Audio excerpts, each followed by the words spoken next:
This is the regular board meeting of November 20th, 2025. It is now 4:08. We'll begin roll call.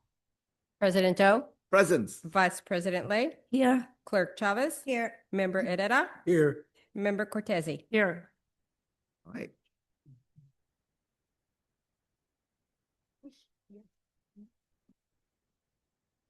Are there any written comment, Mary? No written comment, no one online, right?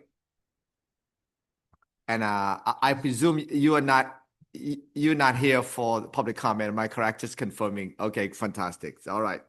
In that case, seeing none and hearing none, we will now recess to close sessions.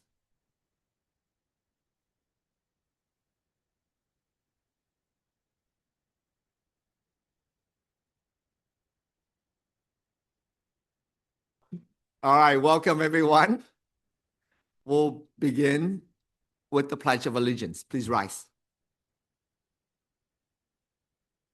Allegiance.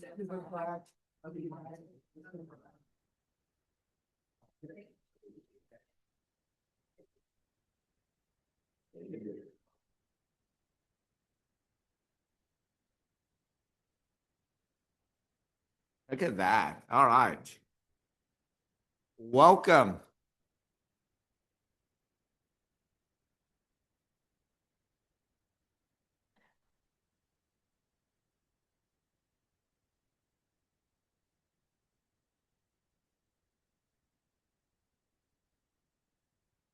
Well, thank you for being here. We'd like to welcome you. And if you have not been here before, we're gonna go through with the explanation to the audience.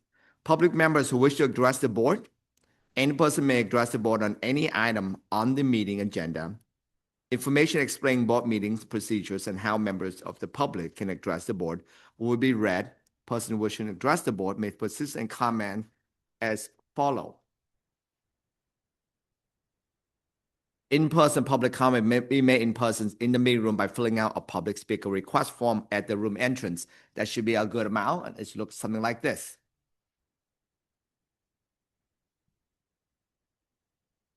When your name is called, please come to the podium and state your name for the record. You may also raise your virtual hand in Zoom to request to speak and offer comment in real time. You will have 2 minutes to speak. Person may also fill out a speaker request form via online submissions.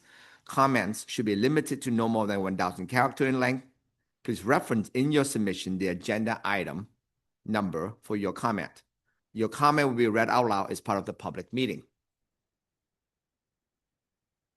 Item 501, the superintendent and all board member may request that item be removed from the agenda for considerations and or carried to future board meeting for consideration and or actions. Mr. Superintendent? No such request from administration. Thank you. All right, let's start with 601, California Teachers of the Year 2026.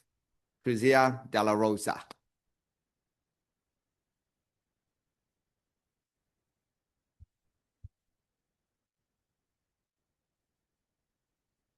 That's the right response. I wasn't even going to say anything. It's just like, just say that again, would you? Could you just read the item one more time, please? I am going to read this number. Just read the title. California Teacher of the Year 2006. There we go. Yeah. Hello.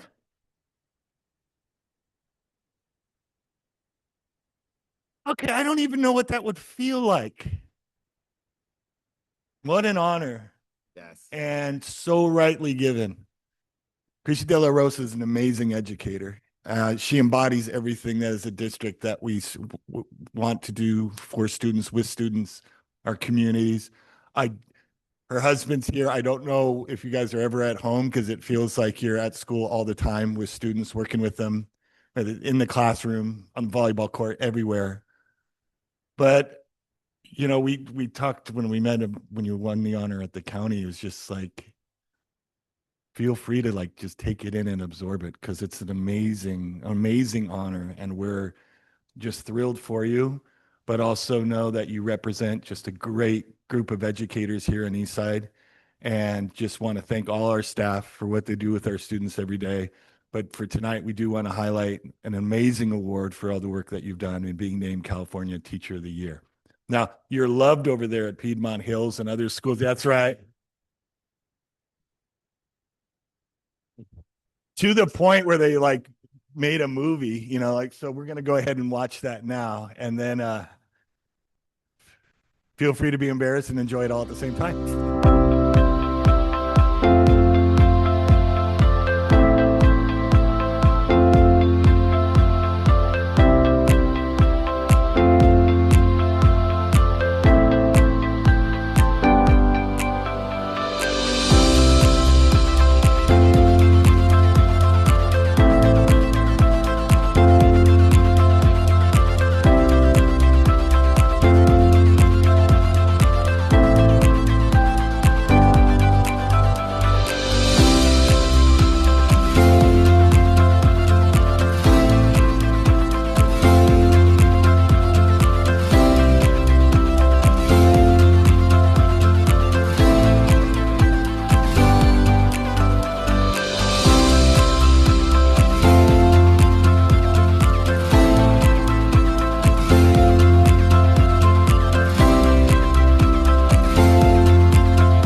Krisha, if there's anyone in our department or the entire school to win this award, it's you.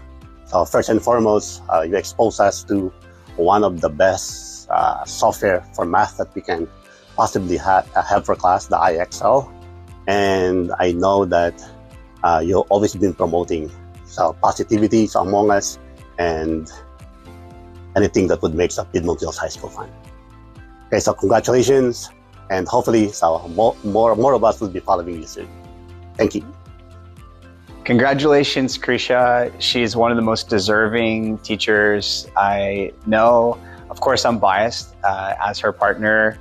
I couldn't be more proud of all the effort she puts in. I see all the long hours she works after school, as well as the joy that she brings to her job and to her profession. And I think it's really inspiring for not just the kids, but also for all the other teachers to see someone who's so passionate about what they do. So well-deserved a million times over. I think she should probably even win Teacher of the Universe if there were such a thing. Hi, Krisha. I just want to say such a huge congratulations. You are such an inspiration to work with. I feel very blessed to work with you. Thank you for letting me be me. Thank you for letting me help you with volleyball and sharing ideas and coming to you with anything. I just feel so blessed that I know you, I get to work with you, I get to learn from you. What a huge accomplishment. I'm so proud of you. Hi, Krisha. It has been an incredible honor to get to know you and to know all of the positive impact that you have been making in the PH community. And I've always enjoyed walking by your classroom and see you making that one-on-one connection with students that check in.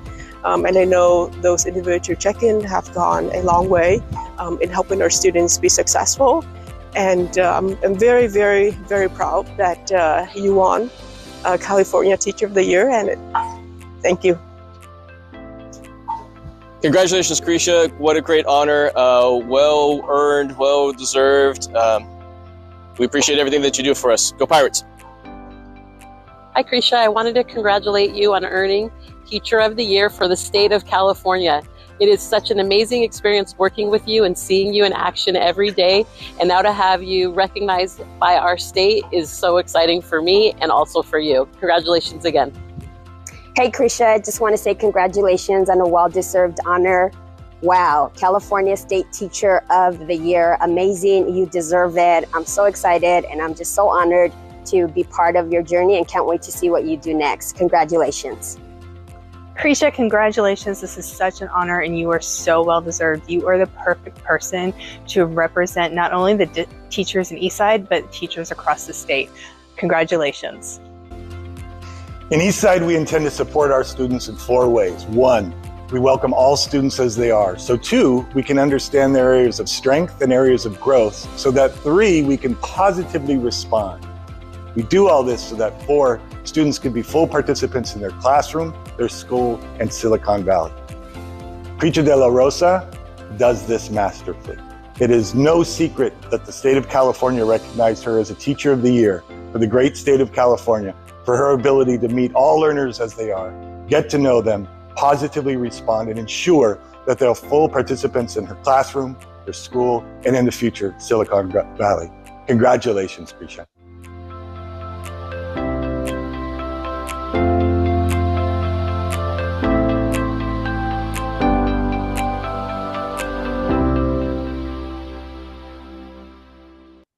That's absolutely right. A standing O. That's right.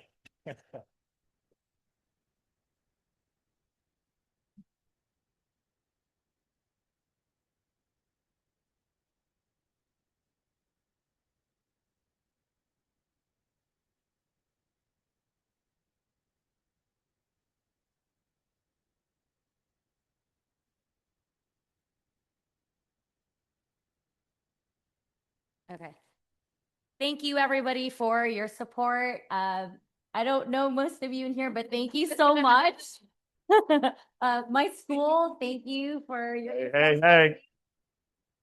I want to especially thank you, Teresa, who has always been in my corner. I don't think if you didn't help me create that program and really just run with all my ideas and just always supported me, and Ginny and Nancy, thank you for your unwavering support.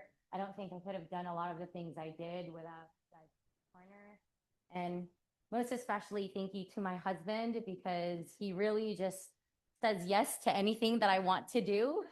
And I feel really selfish, but also very grateful that I have this amazing support system that just is really, it's an honor to be, I can represent the East Side and also just be in a community that is very passionate and shares the same vision that I have to just make school an awesome place to be at. So thank you so much. Thank you. Comments, so come down. One second, Glenn. Sorry. We do have a speaker on this item. So I will take the speaker on this item and then we can take a photo. Is that all right? All right. Next native speaker is Virginia Valera Campos.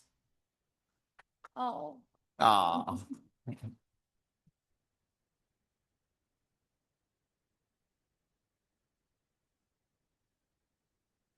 So this is a proud moment for Piedmont Hills community. This is an extremely proud moment for Piedmont Hills High School.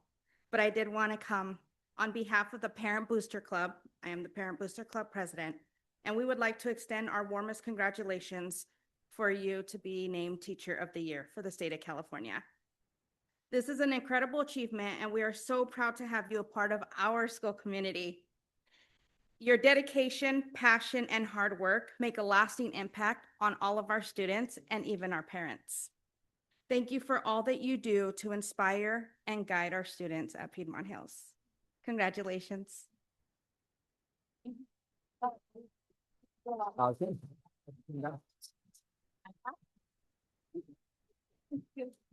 Thank you.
Teacher of the Year, Christian De La Rosa. Congratulations.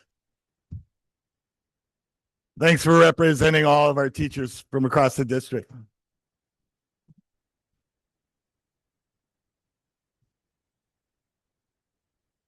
And now for something a little different.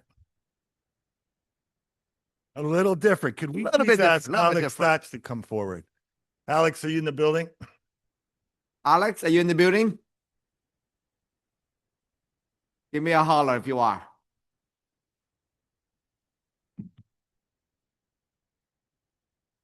Well, we're going to go ahead and recognize him anyways. Yeah. All right. Alex Thatch was competed. I don't know how to say this. Anybody just use the word. He's a gamer. He's a gamer. And like, he's known. Your kids know who he is. He's got like an internet presence. He wins. He's kind of a big deal. And recently, Alex Thatch, and I have to admit, I'm a little jealous of this award because when I was like 15, I thought I could take it. Played a lot of Tetris in my life, but Alex Thatch from Independence High School can say that he is the classic Tetris world champion. How cool is that? Let's give it up for Alex, yeah?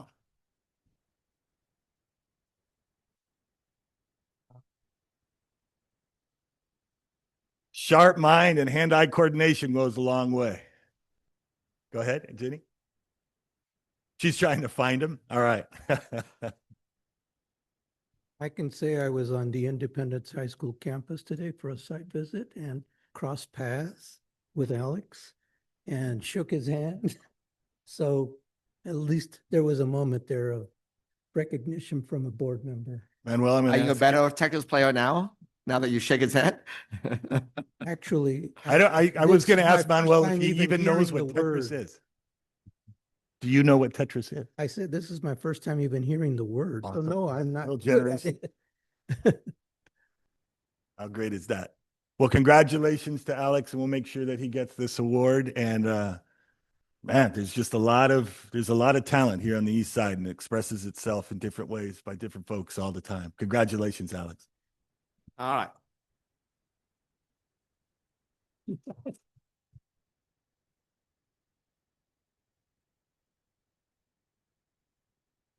I think we lost our student governing board representative for a little bit. So when she come back, she's looking for Alex. And when she come back, we'll come back. Oh, But, hey, but if Alex does show up, there it is. Alex is in the building. Look at this. Let's come back. Alex, we were just throwing kind words and love at you. If you come up there, we're going to do a photo then. Go ahead up there.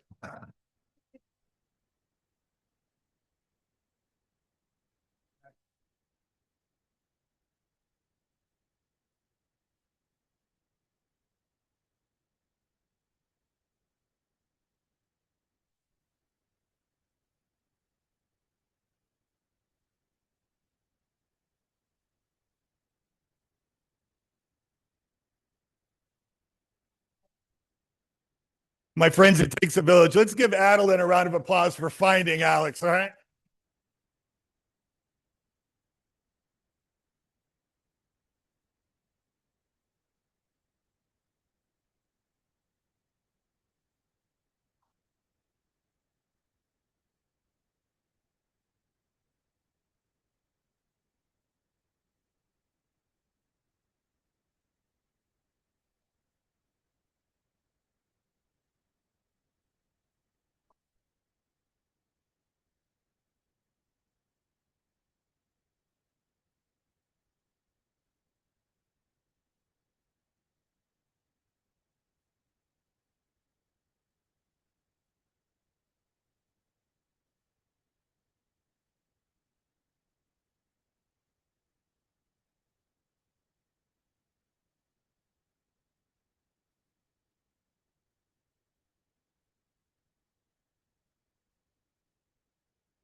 All right.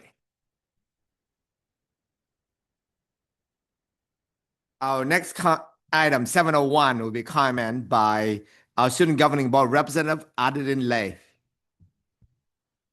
Go. Good evening, everyone. Sorry, okay. Good evening, everybody. For the past couple of months, Student Governing Board has been working on bringing visibility to dietary restrictions and allergens to East Side.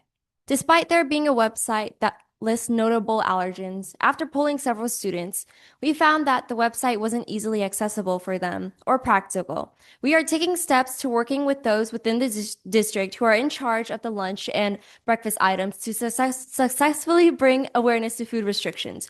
We are currently making a presentation to display our findings from polling as well as our suggestions for the menus.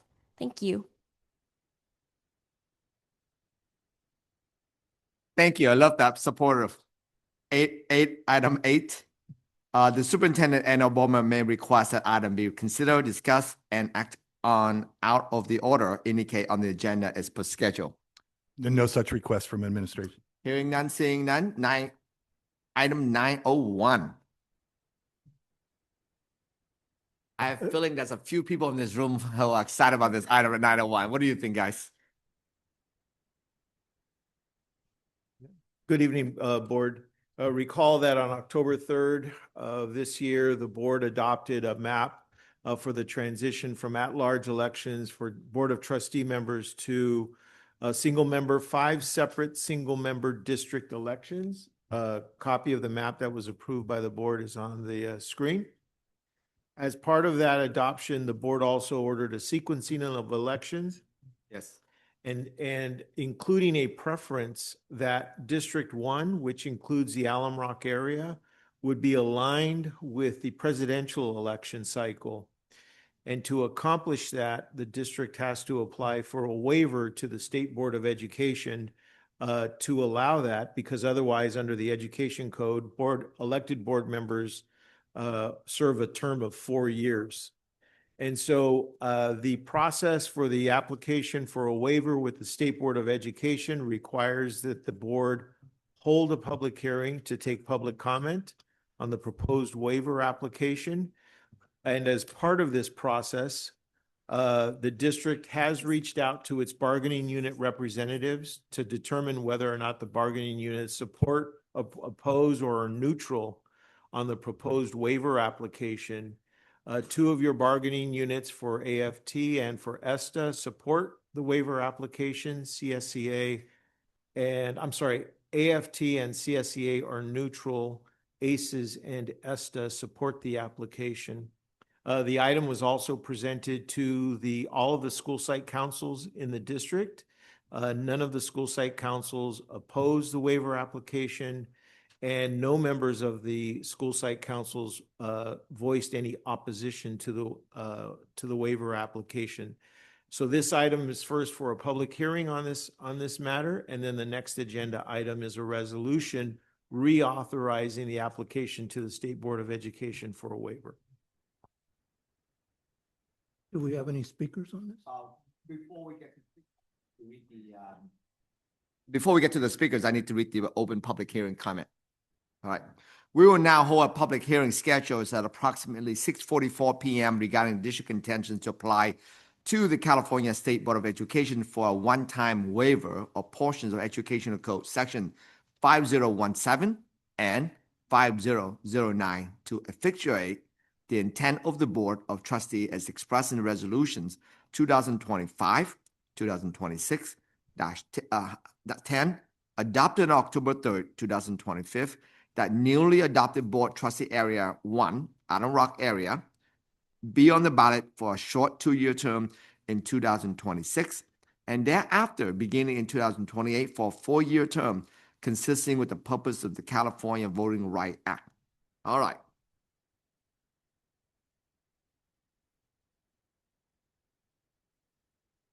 I am going to look for, just quickly making sure. I don't have any written comment on this, but if there are any member of the public, do you have anything online? No online? All right.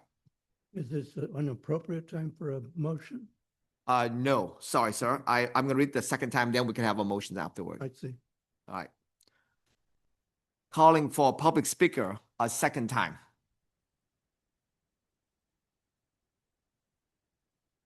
Calling for public speaker a third time. Public testimony on this matter is now closed. All right. Mr. Herrera, if you'd like to make a comment or at this time. I'm just moving for approval of this item. Second. Move to the next item, right? Yeah, that's right. 902. Discussions and no action to adopt resolutions 2025-26 12, reauthorizing application for the California State Board of Education for one-time waiver of portions of Educational Code Section 5017 and 5009 to effectuate the intent of the Board of Trustees as expressed in resolutions 2025-26-10 adopted on October 3rd, 2025, that newly adopted Board Trustee Area 1, Island Rock area, to be on the ballot for short 2-year term in 2026 and thereafter beginning 2028 for a 4-year term, consistent with the purpose of the California Voting Rights Act. This is the moment where you can make the motions unless there's public comment. I do not see any public comment. Is there anything online, a written comment? None. Colleagues, you're free to make your motions if earlier stands. Okay, again, move for approval. That's right. Sorry. Motions by Trustee Herrera, Second. second by Cortese. Alan, how do you vote? Aye. Colleagues, board? Aye. Motion passed unanimously. Item 9.03. Anybody interested in this item at all? Any public comment on this? All right. Judging by the sea of blue. All right, we will now hold a public hearing scheduled as approximately 6:47 on a charter renewal petition submitted by the Foundation for Hispanic Education for B. Roberto Cruz Leadership Academy.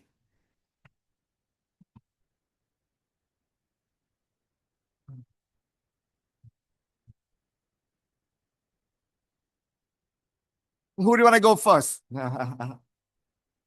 Yes. Just a quick intro. And you can applaud again. Good evening, Bjorn Berg, Director of Assessment Accountability. Welcome.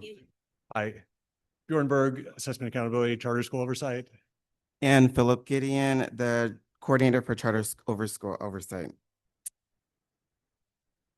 On September 30th, 2025, the Eastside Union High School District received a charter renewal petition for B. Roberto Cruz Leadership Academy from Dr. Sherry Segura, CEO/Superintendent of the Foundation for Hispanic Education.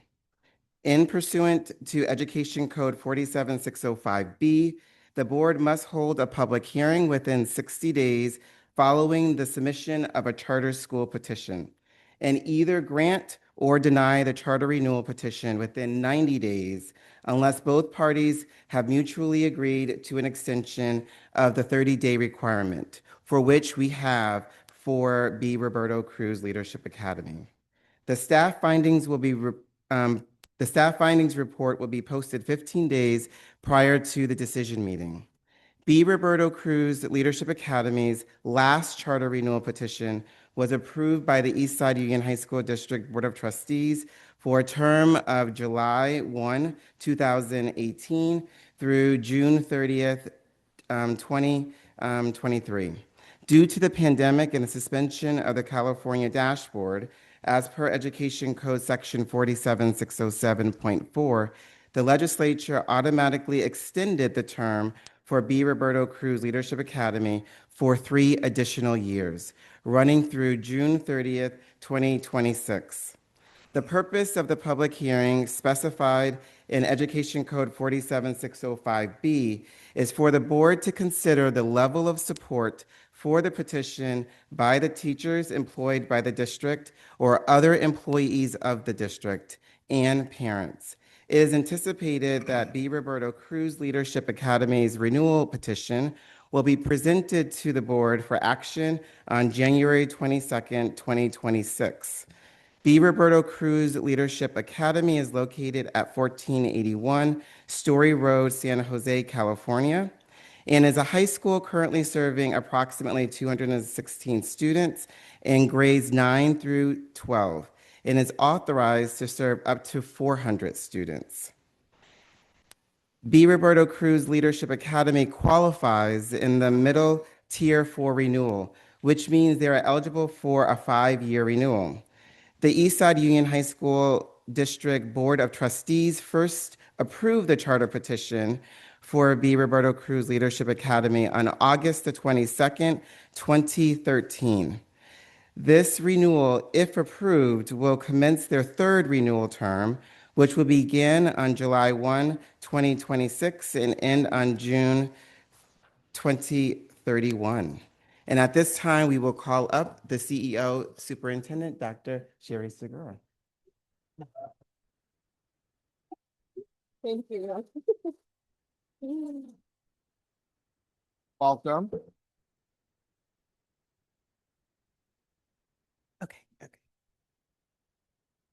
Good evening. Yes. Welcome. For folks who are standing in the hallway, we have seat for you up in the front, so feel free to come on up.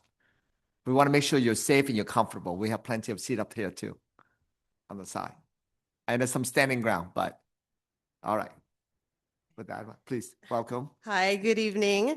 Want to say special good evening to Board President Doe, Vice President Lay, Manuel Herrera, Trustee Chavez, and Trustee Cortese, and also your student board member, Trustee Lay. So thank you, and Superintendent Vanderzee, thank you so much for having us here this evening. I would like to ask you permission to approach the dais so that I can distribute some letters of support from the community. And can you please state your name for the record? Oh, I'm sorry. My name's Sherry Segura, and I am the Superintendent and CEO of the Foundation for Hispanic Education, and we're here tonight to ask you to consider us for renewal for B. Roberto Cruz Leadership Academy and Luis Valdez Leadership Academy as well.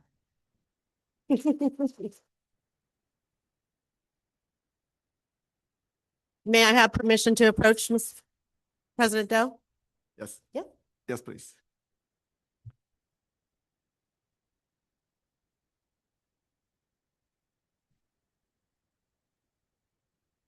Thank you so much.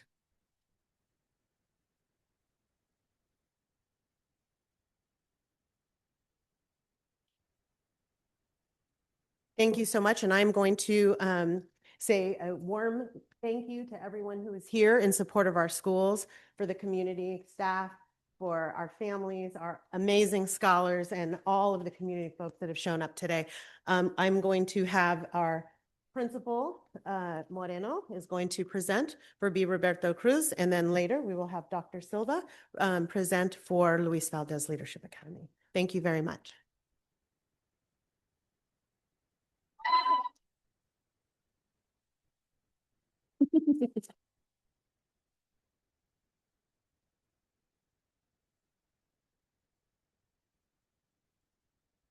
But how Good do you evening. really feel? Good evening, Eastside Union High School District board members, colleagues, families, scholars, and community partners. Thank you for the opportunity to speak today. My name is Claudia Moreno, and it is my honor to serve as principal of B. Roberto Cruz Leadership Academy. I have been in education for 20 years, 16 of those years with the Foundation for Hispanic Education, and 6 of those 16 years as principal of RCLA. I'm here tonight to share how our work, our mission impacts our Jaguar community, and why the renewal of our charter is essential for the students and families we proudly serve.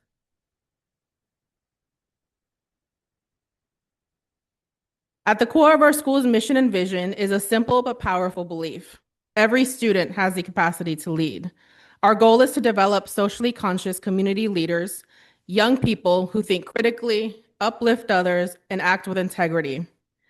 This is emphasized by our core values of Jaguar pride, by their pursuit of excellence, showing respect, being innovative, embracing diversity, and showing empathy.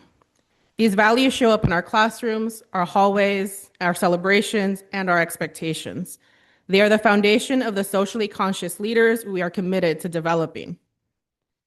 Nearly 98% of our student body identifies as Hispanic or Latine, with the remaining 2% identifying either as Black, African American, or Asian. 90% are socioeconomically disadvantaged, with 35% experiencing homelessness. Half of our students are English language learners. 39% of those are classified as short-term English learners, yet we have many on the cusp of proficiency, which speaks to their effort and the support we have in place. These numbers, however, represent real young people facing real challenges. Yet every day they show up, they work hard, and they persevere. Our work is more than academics. It's about creating stability, opportunity, and illuminating a path for every scholar. We know that strong leaders grow when they are supported. Our student support systems are comprehensive, inclusive, and designed to meet the diverse needs of all our learners. We provide individualized support for our scholars with the most significant needs. Currently, we have 3 students who receive one-to-one individualized support, ensuring each has consistent care, academic scaffolding, and access to their instruction. We have a fully functioning wellness center offering mental health support, crisis intervention, and a safe environment where students can reset, reflect, and receive care. At RCLA, we believe that school should be more than just a building. It should be a community, a familia, one where students, families, educators, and community partners feel connected, valued, and proud. We have worked hard to build strong relationships and create a culture that is centered on growth and understanding. One of the effects has been that our suspension count has decreased for 3 consecutive years, and this year it currently stands at 0. Over the past renewal cycle, we have intentionally worked on creating a stronger school culture to build a strong community. Our culture is one of continuous improvement.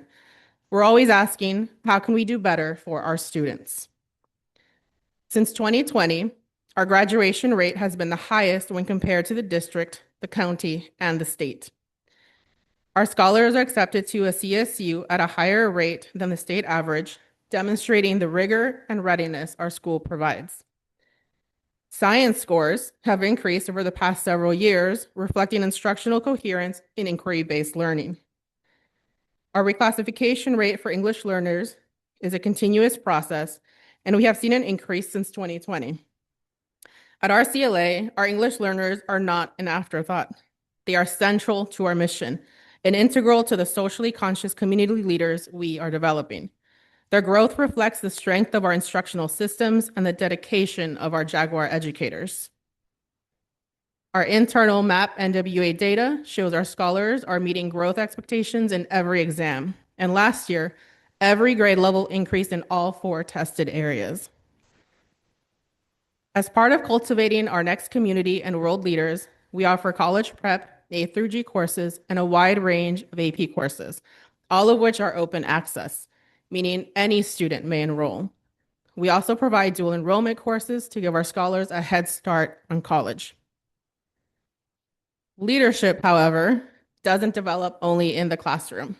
Our ASB representatives truly embody the school motto, Jaguars lead the way, which was coined by our class of 2023 in 2019 when they were incoming freshmen during our annual summer bridge. This year, ASB campaigned, wrote speeches, presented to our entire student body, and participated in school-wide elections, practicing an authentic democratic leadership.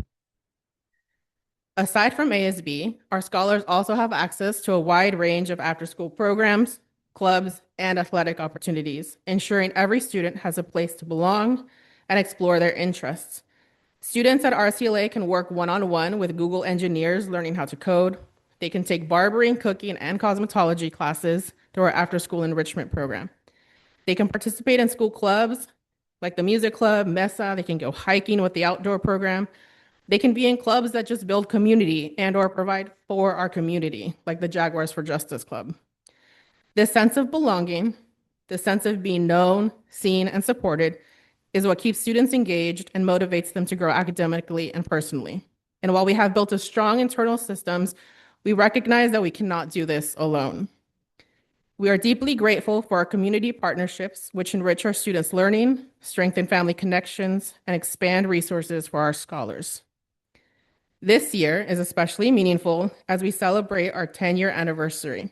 It is a moment to not only reflect on our growth, but honor the accomplishments of our Jaguar scholars.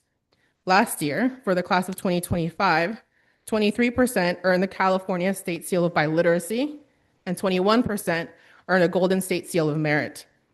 These achievements reflect the academic rigor, cultural pride, and high expectations that our school upholds.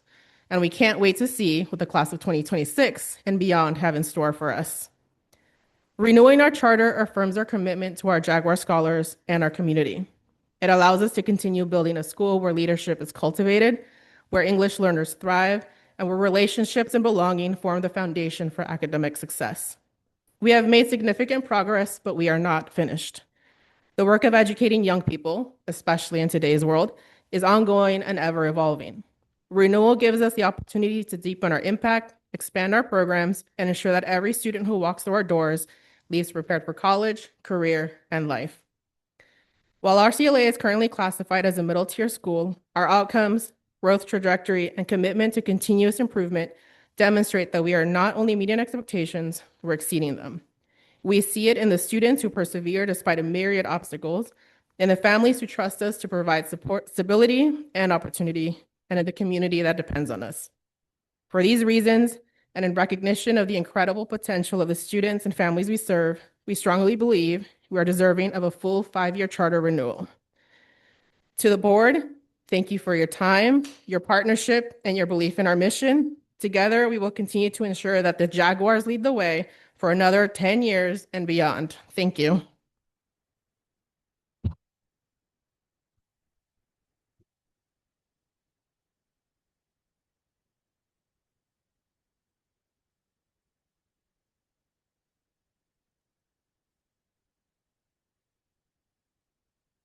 So we have a lot of speakers on this item, but most of the speakers, well, pretty much all the speakers are 903 and 904 together. Legal counsel, can I combine allowing the speaker to speak on both items since this is what they are on their comment card? See a problem with that. Right. All right. I'm gonna read the open public hearing rules anyway. I'm sure you all know about this. We will now hold a public hearing as scheduled at approximately 7:03 on a charter renewal petition submitted by the Foundation for Hispanic Education for B. Roberto Cruz Leadership Academy. And then now I am going to read the name of the speaker. I'm going to read 3 names at a time. If you've been there before, you know I'm not a fan of cutting people off. So what I like to do is when you get the 2-minute mark, if you can just come to a closer sentence, and if you take more than you can take a few seconds to wrap up your last thoughts. But if you think more, the next speaker just gently tap you on the shoulder. That's an indication for you to finish your sentence. So I won't have to cut you off. I want to be respectful now because you've been waiting for a while. I want to give you a chance to finish what you intended to say. All right. Having said that in mind, the first 3 speakers will be John Matthew Sobrato, Myrna Castro John, and then followed by Melissa Aguilar. Welcome, Mr. Sobrato.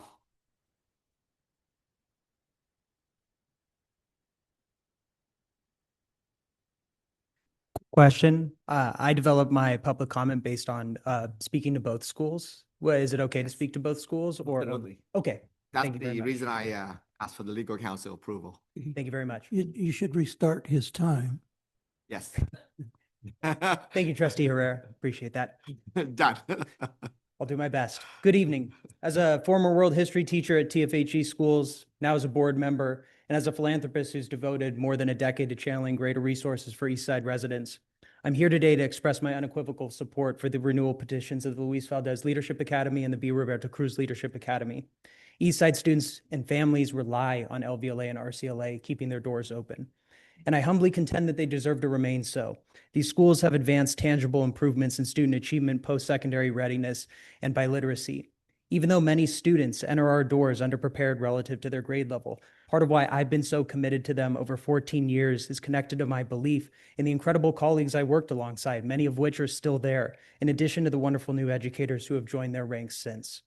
These schools instill a professional culture where staff regularly hone their teaching craft, serve students with an asset-based mentality, follow best practices that provide equitable opportunities for all, and ensure a classroom environment where students thrive and they really enjoy being there. These schools have established themselves as beacons of trust, safety, and promise that instill confidence in families because there's a wider impact that ripples well beyond their walls. On top of excellent instruction, these schools support the wider community with basic needs supports, including regular food distributions, free medical screenings, legal trainings, to name but a few of the ways these schools serve as a lifeline. In a community where almost half of all residents struggle to manage their monthly cost of living, these schools are holistic sources of support and deeply interwoven within the community fabric. LVLA and RCLA are also part of the tapestry of educational opportunities alongside the wonderful institutions that make up the Eastside Union High School District. I believe all these schools can and should exist together. Eastside residents win when they have agency, and all schools are driving to improve and share best practices with one another. And I backed up my belief in the Eastside Union High School District with deeds, whether that's by personally supporting the Eastside Education Foundation or influencing my family's philanthropy to put significant resourcing behind the Spartan Eastside Promise. I do these things because I believe in the incredible work that all of you are engaged in, including having the State Teacher of the Year. I want to contribute to making sure that all young folks in the East Side, all East Side students are invested in and supported because that is what they deserve. I respectfully recommend the renewal of LVLA and RCLA's respective charters so they can expand their impact into the future and in partnership with Eastside Union High School District. Thank you. Thank you.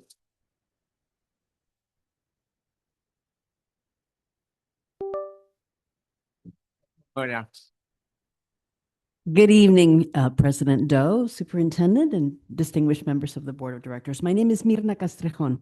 I am the President and CEO of the California Charter Schools Association, representing 750,000 students across the state of California who find promise and hope in our public charter school system. It is such a great honor to be here today to speak on behalf of Roberto Cruz Leadership Academy and Luis Valdez Leadership Academy, their renewal in front of you in these coming weeks and days. It is an honor because these two schools, their leadership, their team, their community, the families that you see behind me, are so representative of the very best hopes that the Charter Schools Act was passed for 30 years ago. And that was to create communities of belonging, of rigor and opportunity that were uniquely suited to the communities that they serve. Now, it's certainly true, many speakers in the packets you have with you give you all the statistical reasons, the numbers, the achievement, the recognition that these teams have received as evidence for why they have earned over the last 5 years of sustained growth and opportunity, the chance to earn their next 5 years of trajectory and renewal.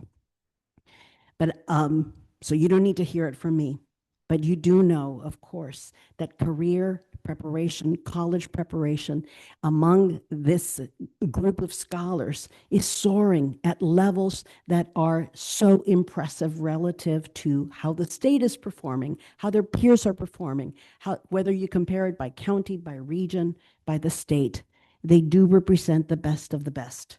And in fact, they were recognized as among the best high schools by U.S. News and World Report. You have champions here. And I also want to speak just very briefly to the fact that you have a tremendous leader in Dr. Sherry Segura. The way she's built partnership, belonging across this community, supporting these schools, is exactly how she shows up for our community of leaders across the state. She models leadership, resilience, sharing openly. She serves on our member council, and I could not be more proud to stand here and say to all of our families, nuestras comunidades merecen lugares dignos donde puedan seguir aprendiendo y teniendo éxito. I ask respectfully for your support in approving these two exceptional schools. Thank you.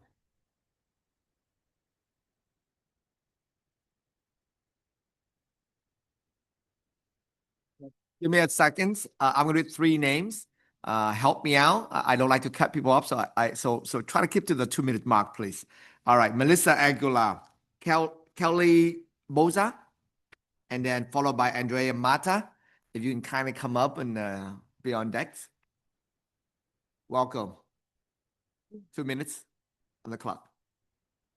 Good evening. My name is Melissa Aguilar. I am a proud educator at LCPA, the sister school to both LVLA and RCLA. But tonight I'm here in my capacity as former Union and Foundation Educator President and current Secretary and Treasurer of our teachers union. I have had the distinct pleasure of working with and representing our members that include counselors, education specialists, and teachers since I was in my mid-20s, now in my mid-30s. I can say that there are no better educators than in Eastside San Jose. All of our friends at our foundation schools have friends in Eastside Union in the greater schools, and we support our students when they move back and forth. They are dedicated. They are raising their families alongside our students.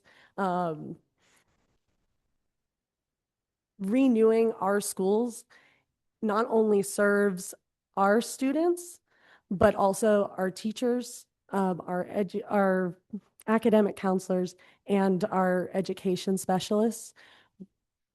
I've been here for 12 years.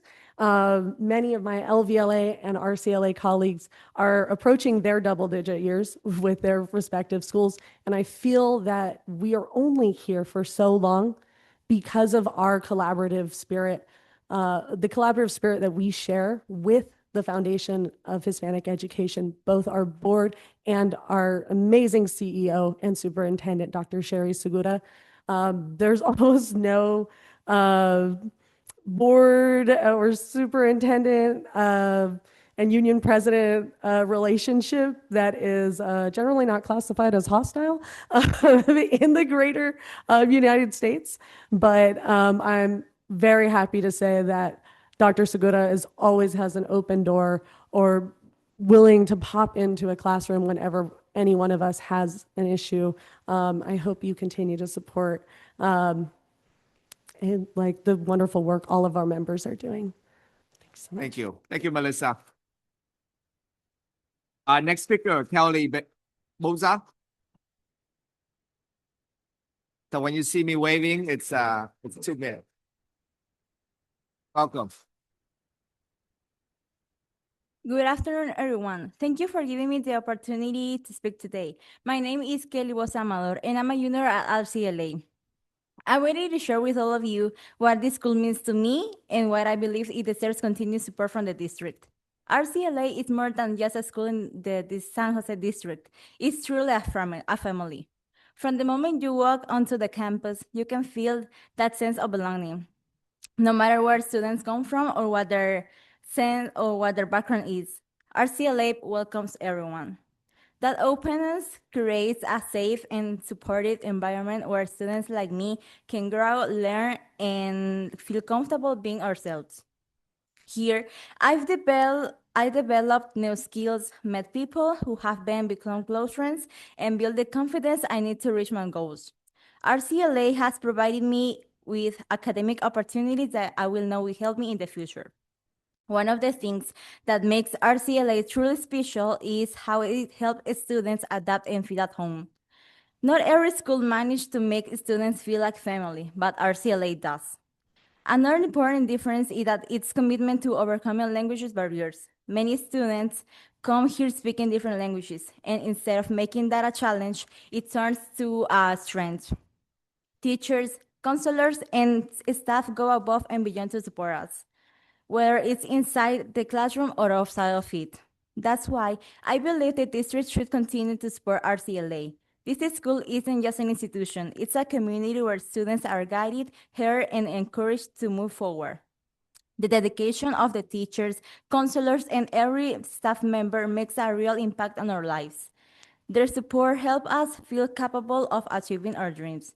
Thank you again for giving me the time and for all the work you do for students. Have a good evening.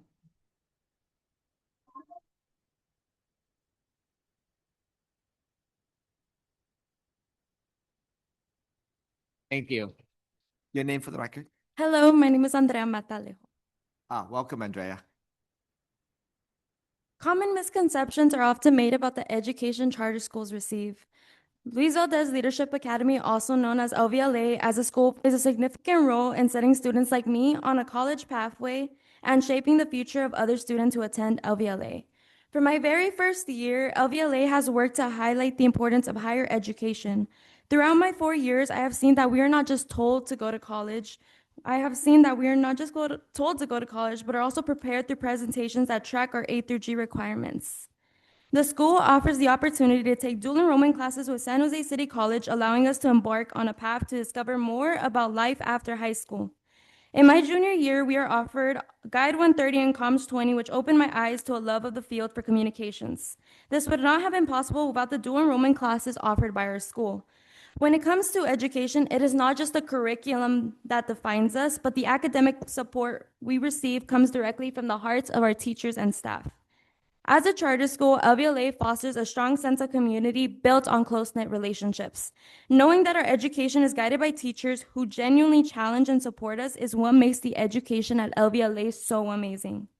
As a school filled with a community considered low minority, our school and our education makes us feel like a high priority.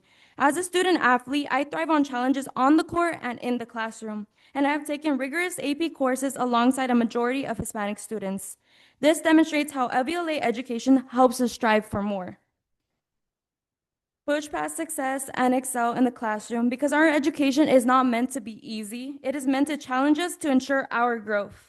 The education of LVLA students is worth investing in because our education is what makes the students the next generation leaders. Thank you.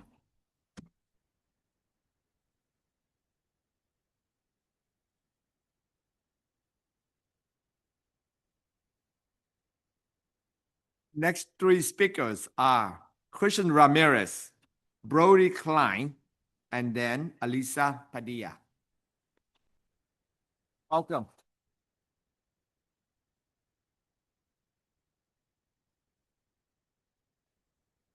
You will have 2 minutes, and I won't count the wave as part of the 2 minutes. Awesome. Hola, buenas noches, good evening. I hope you all are doing well. My name is Christian Ramirez Gonzalez, an LVLA class of 2019 alumnus. After high school, I went to UCLA for my bachelor's in Spanish community and culture, and then to Stanford for my master's in education. By God's grace, today I am an RCLA teacher for Spanish 1, Spanish 2, and Spanish Native Speakers 1, as well as a senior advisor. 10 years ago, I started my high school journey at LVLA, and it was the best decision I made for my education and my future. Given that the school was just starting its second year, it was a gamble for myself and my parents to enroll there. But I can confidently say I hit the jackpot. I had educators such as Jeffrey Camarillo, Irene Castillon, Ernesto Hernandez, Sonia Jimenez, Billy Dick, amongst others, and they showed me what it meant to be an educator. Loving, patient, humble are some of the characteristics that I carry with me every day as I walk into my classroom, because that's what I was shown. In addition, the school, the foundation, the educators helped me to be able to graduate from UCLA debt-free. I come from a low-income family where there were nights I didn't know what I was going to eat. I didn't know how I was going to pay rent or how I was going to get to school because my family had one car and gas was expensive. There were many nights where I had to stay at Starbucks or a library late at night because we didn't have Wi-Fi and I had to stay there and go to my aunt's house right after. But I had educators that helped me every step of the way with my college application, my scholarships, and FAFSA. One of those scholarships being the Abby Sobrado Scholarship, a Foundation for Spanish Education scholarship. It covered all the expenses that financial aid didn't, and it was the main reason why I was able to graduate from my dream school without putting an economic burden on my family. Fast forward to today, I now work for the TFHE. I chose to come back to the TFHE as an educator because I saw a chance to better support my community and be a role model for the youth that have similar upbringings to mine. I could have applied anywhere else in the Bay Area, but I was never going to feel satisfied until I knew that I was giving back to the foundation, the schools, and the community that made it possible for me to go and graduate from undergrad debt-free and pursue my master's. Something that I once thought was impossible was turned into a dream come true for my family and I. Thank you.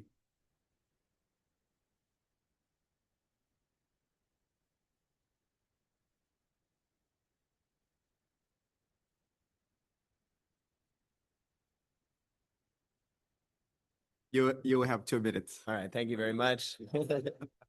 Thank you to all of you for letting us share about this wonderful school that I work at. My name is Brody Klein. It's my 7th year teaching at the RCLA. I also coach multiple sports, but today I want to talk about, well, I'm an English language development teacher, first of all, and I want to talk about really what it is that makes, in my opinion, the RCLA an incredible school for newcomer students and English language learners. Really, since COVID, I've just seen an unbelievable amount of growth, and I feel like the RCLA has really become a destination for newcomer students. So many of these students, when they arrive in my classroom, they face so many challenges getting to my classroom, learning a new language, learning a new culture, getting used to a new school. And it's been absolutely the privilege and the pleasure of my career to teach these students, to see them grow, to see their resiliency. And really, I think a lot about why is where I work at the RCLA, what is special about it? What is it that helps these students excel? And I think really what it is, reflecting on it, is the community of it. We're like a small town compared to a big school. I know students by name who've never been my students. Almost all the teachers know all the students know all the teachers. I walk down the hallway, I just it makes my day greeting all of you, every single one of you. And I think that's what makes this school special, is the fact that when a new student who might be new to the United States, new to the school, comes to the school, they immediately feel like they belong. Teachers know the names of everybody. No one is just a number. Everyone is important. Teachers know what motivates kids, what their dreams are. And it's been an absolute pleasure to teach at this school. I feel extremely supported by the administration and by my fellow teachers. Thank you to all of you, and thank you to the board.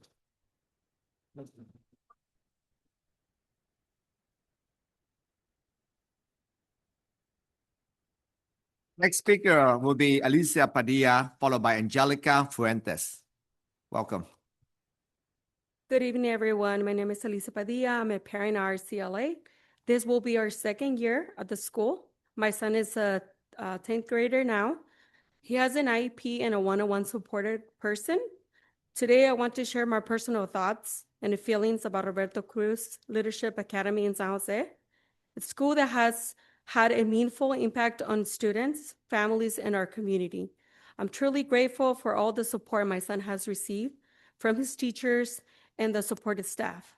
Juan has been guided, encouraged, and taught not only academically, but also in how to serve and uplift his community. His learning has showed not only at school, but also at home. And I'm truly grateful, and I've seen his growth. We are definitely proud to be part of the community that has continued to teach our students with passion and care. Go Jaguars. Thank you, and I hope you all have a wonderful night.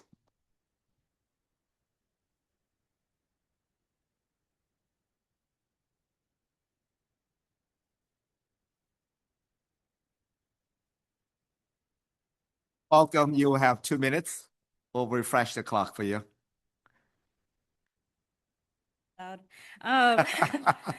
Good evening, Eastside Unit board members. My name is Angelica Fuentes, and before I was a proud English teacher at Roberto Cruz Leadership Academy. I was a first-generation college student at the National Hispanic University. I chose NHU because it didn't just give me an education, it gave me permission to dream bigger than my circumstances, and that's why I'm here now. The mission of Dr. Roberto Cruz built NHU on is the same mission that lives in our CLA today. High expectations, role models who understand our students' lived experiences, and a community that treats them like family. That belief changed my life. Today, I stand in front of my own students, current and former, the children of immigrants, essential workers, and resilient dreamers. I get to look them in the eyes and say, you belong here. Your voice matters. Your story has power. RCLA continues the legacy NHU began by empowering first-generation students to become leaders, educators, critical thinkers, and advocates for their community, not someday, but now. I believe fiercely in this mission because of who we serve. RCLA serves a student body that is overwhelmingly Latino, many facing overcrowded housing and intergenerational trauma, financial hardships, and immigration challenges. Our RCLA, we don't just teach students. We love them, we challenge them, we lift them up. We offer smaller class sizes, culturally responsive curriculum, mental health support, strong family engagement, and teachers who know every student by name, by story, and by dream. A school like ours should not only be renewed, it should be celebrated. In a time when immigrant and anti-Latino rhetoric grows across the nation, RCLA is more than a school. It is a sanctuary against bigotry, a refuge for dignity, and a home when everything else feels unstable. Renewing our charter says these students matter, this model works, and this community deserves to see Dr. Cruz's legacy continue so their children can pay it forward and create their own legacies and come back to tell us all about it. Thank you so much.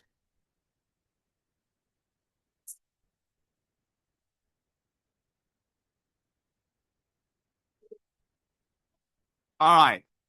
Next speaker, Patricia Villa Pancho or Pando. Help me out. Pando. Ah, yes, thank you. Patricia Villapando.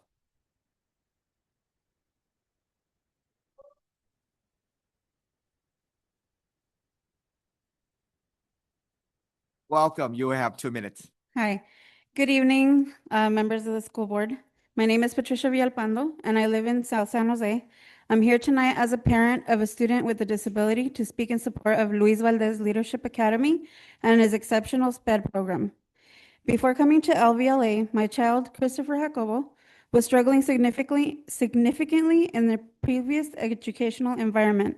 They were often anxious, disengaged, and not making meaningful progress on their individualized educational program goals. However, everything changed when we transitioned to LVLA. The staff here, from administration to the dedicated SPED teachers, general education teachers, and support staff, operate as a true team. They valued our input as parents and worked collaboratively with us to create an IEP that addressed my son's needs. I want to highlight a couple specific examples.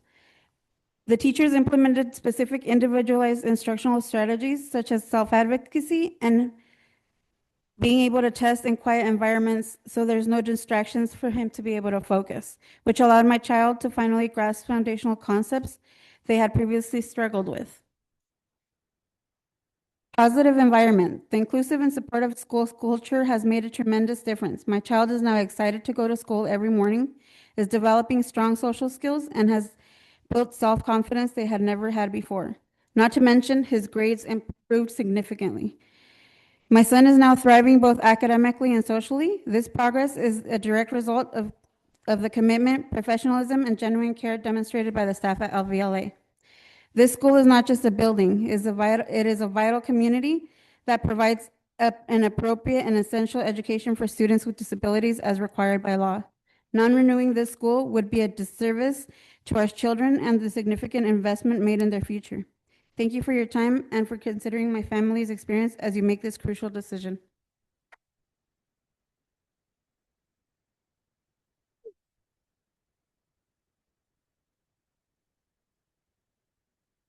Next 3 speakers. Aquino, Ray Garcia, followed by Dion Masons. And if I mispronounce your name, I promise you it's not intentional. Come on up and correct me.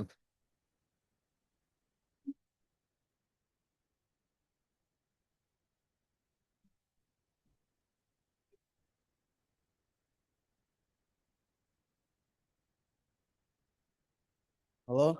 Oh. Do I wait for the time? You're good. Don't worry. All right. We'll give you 2 minutes. My bad. Have you noticed we hadn't cut anybody off? So don't worry. You're good. All right. You want to point the microphone up a little? Oh, you want me to put it? It's all right. You can My bend the fault, microphone. Oh, I'm sorry. No, you're good. You're good. All right. Take your time. Hello, my name is Achilles, and I'm speaking on the behalf of the Jaguars for Justice. We are a group formed within the walls of RCLA that is dedicated to fighting injustices within our community. The Jaguars for Justice firmly believe that Roberto Cruz Leadership Academy should remain open because of the numerous opportunities it provides. Our educators create inclusive, welcoming, and focused environments, demonstrating a genuine passion for each student's academic and personal growth. We are committed to advocating for the continuance of RCLA, ensuring the future students can benefit from the same supportive community and educational excellence that has impacted every individual student here at RCLA. I myself have seen very valuable lessons given here at RCLA. I came to RCLA or any high school in general. I came unprepared. My middle school didn't really show me as much community, family as RCLA has shown me here. I came unprepared, and I'm sure I'm going to leave very prepared because of not the excellent teachers, but of how welcome I feel within our community here at our Roberto Cruz Leadership Academy. Therefore, we, the Jaguars for Justice, and myself included, believe that RCLA should be considered for a recharter. In solidarity, Jaguars for Justice. Thank you.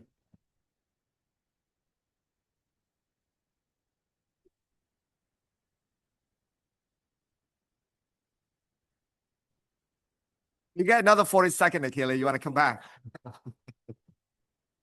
All right, next speaker, Ray Garcia. Okay, let's take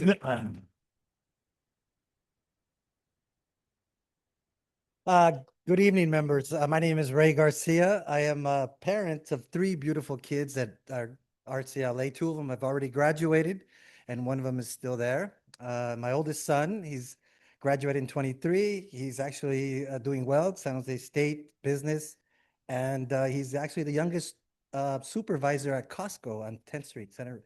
So he's doing well. My youngest daughter is here. She's still a sophomore at RCLA. I wanted to come from the perspective of my recent son that just graduated in June. He gave me some spill about what to say because I was like, "What?" Mrs. Aguilar, Mr. Garcia, Miss Bongo, Miss Robinson, Miss Asensio, Miss Obi, Miss Indicar. It was these people, and this is coming from my son's point of view, my middle son who just graduated. It was these people and more that truly made my high school experience transformative. My success in academia was grounded in their unwavering support and patience. I owe much of my success to my teachers, their patience, their dedication, their love towards nourishing my passion and growth. If it wasn't for my teachers back at RCLA and LCPA, I wouldn't have made it thus far.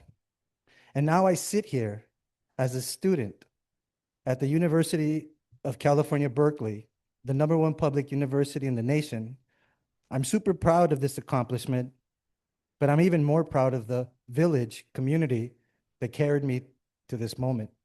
LCPA and RCLA's teachers who have shaped my trajectory will always be the foundation in everything that I do in the university.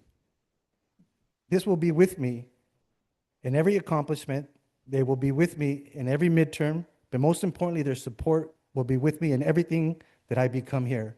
For this exact reason, I am proud and so grateful to have been a student at LCPA and RCLA. Again, thank you, and I cannot wait to update you guys on how amazing and crazy college is. Before I go, one more thing. Go Jaguars.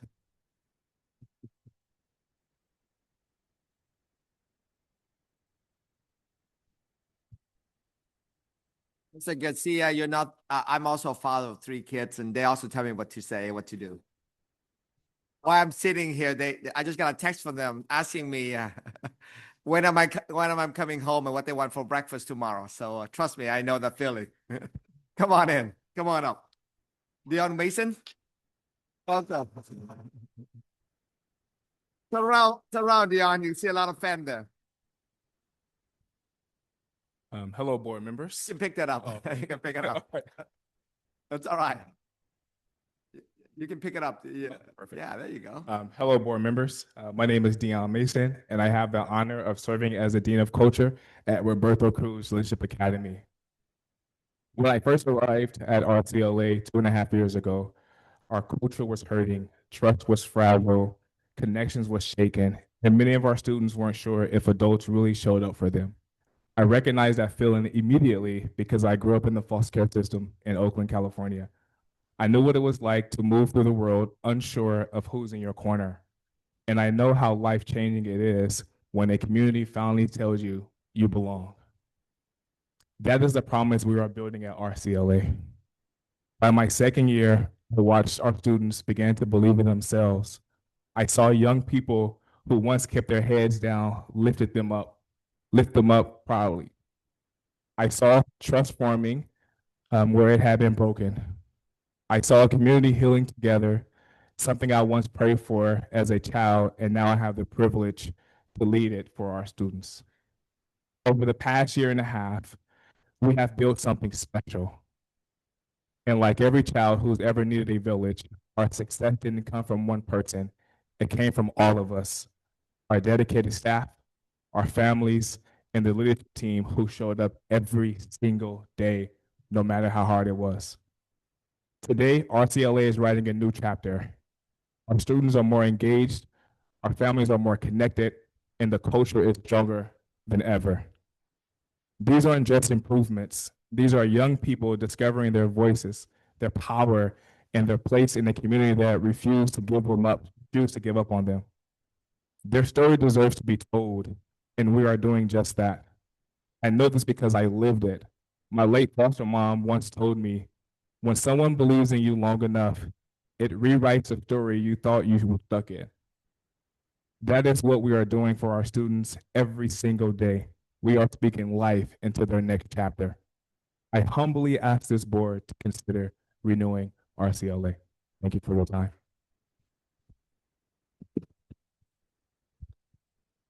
Mr. Mason, I don't know if you noticed, but when you came up, like 2 or 3 rows of students got up and clapped for you. So I wanted to make, that's the impact.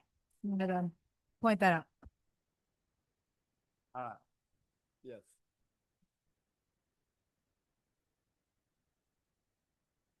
Are there any comment online?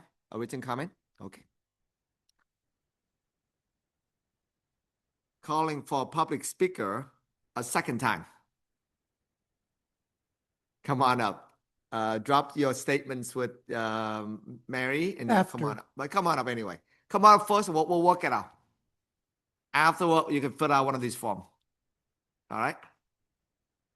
Tell me your name for the record. No, you can read first and then we'll work out the formality. Sorry about that. All right. No, you're good. You have 2 minutes to speak. Yeah. Okay. I don't know what time it is. Good evening, ladies and gentlemen. My name is Damien, and I went to RCLA. I just want to say thank you for giving me the chance to speak. Like I said, my name is Damien. I'm here because the school has changed my life in many ways that I've never expected. When I first attended, I struggled with my studies. I didn't always feel confident, and there were times when I wasn't sure I was going to succeed. But all these teachers, sorry, here, I didn't double check this. But all these teachers here never gave up on me. They supported me, they pushed me, and they helped me grow. Not just academically, but as a person. And because of them, my grades improved and I started believing in myself. This school also gave me friendships that I still value today. It introduced me to new paths and opportunities that I never have imagined taking. Those experiences helped me shape who I am now. I grew up on the East Side most of my life, and I know firsthand the hardships of our community faces.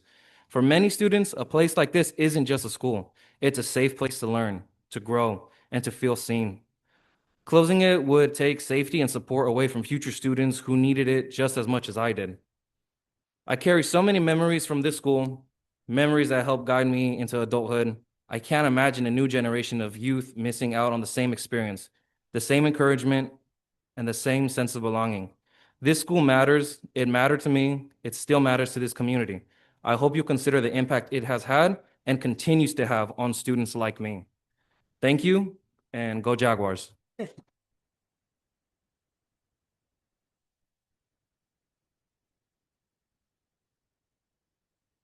Are there any other speaker? Come on up. We'll work out the paperwork later. You have 2 minutes to speak. And of course, you say your name for the record, first and last name. Hi, my name is Belén de Los Ángeles Santos Santiago. I am an ex-alumni of Roberto Cruz in the generation in 2023. Okay, sorry. I want to share something that about myself. At the age of 16 years old, I arrived from Mexico. I found myself facing uncertain future. I had no clear plans to pursue high education, and this had changed to the moment I entered to the RCLAs. I felt uncertain knowledge transformed into opportunities and pursuing hope. Through my involvement in different programs such as MESA and Students Counseling, I learned different skills such as computation, public speaking, and engagement through science. And this is make me more, this experience more enriching my education. They shape my character and forge my growth as future leader. In my third year in RCLA, I had the opportunity to pursue higher education, and I was accepted in, in Santa Clara University. When I am in my third year studying Spanish literature. My journey continues. I work toward my dream in becoming an educator and one day pursuing my doctorate in chiropractic care. And I firmly believe that those who walk through these doors can will and go to achieve remarkable goals like me. Thank you.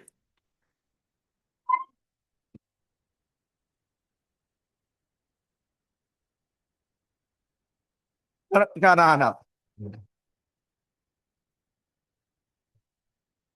Go ahead and speak, and then afterward you can give your forms. So you will, like all the other speaker, you will have 2 minutes to speak, and of course, say your first and last name for the record. And welcome. Yes, if you Yes, you can bend it, you can move it around, pick it up. you can lower it. No, you can lower it to you. Oh, okay. There we go. You can also bend the tip of it so it will angle to your. Oh, thank you. I will start the clock at now. We won't cut to your time. Okay. Good afternoon, Eastside Union High School District. My name is Eileen Gomez, and I'm currently an 11th grade student at Roberto Cruz Leadership Academy. I want to take a moment to share how RCLA has helped me grow and improve as a student. When I first started high school, I attended Independence High School. Unfortunately, I didn't have the best experience there. It was easy to fall behind and difficult to find support. I started to lose confidence in myself as a student. I didn't feel connected to my school community. I struggled academically and often felt lost because I didn't have the guidance or support I needed. When I transferred to Roberto Cruz Leadership Academy, that completely changed.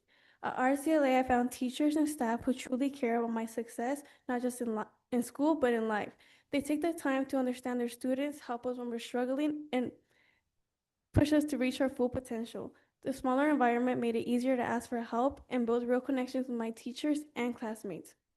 At RCLA, I've grown not only academically, but also personally. I've become more involved and engaged in school. I've joined sports teams, participated in school events, and started taking my education much more seriously. I've learned how to set goals for myself and stay focused on my future. What I love most about RCLA is how it feels like a family. Everyone encourages one another, and the school's focus on leadership and community helps us believe in ourselves. I truly wish more students could experience what I feel here, the support, the connection, and the belief that you can succeed no matter where you come from. Roberto Cruz Leadership Academy has truly changed me for the better, and I'm proud to represent RCLA today. I'm also grateful to be a part of a school that genuinely puts my growth and success first. Thank you for your time.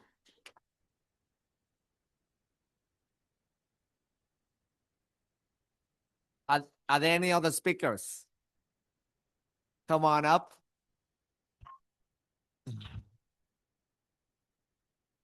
Go ahead and you have 2 minutes, Okay. like all the other speakers. Okay. First and last name. Are there any other speaker after her so that we can? Okay, go ahead and get your name to Mary Gillen, so we can read your name. But otherwise, you will have 2 minutes. Hello, my name is Shaila Mundrostro. I am a sophomore at Roberto Cruz Leadership Academy.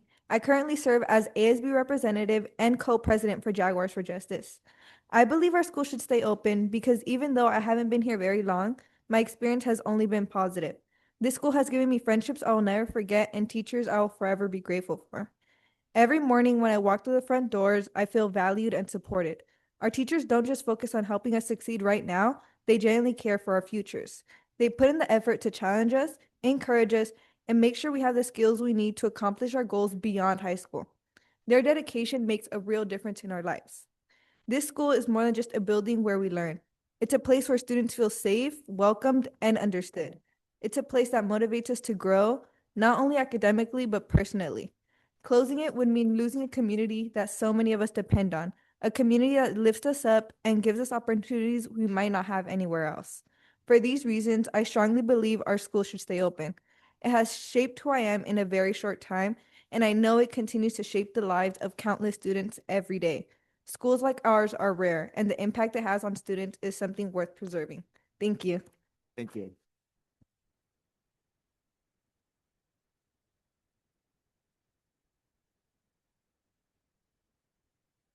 I believe there's one more speaker. Am I correct?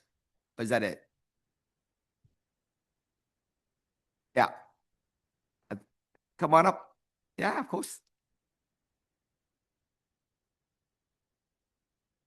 We'll speak first. We'll work out the paperwork later.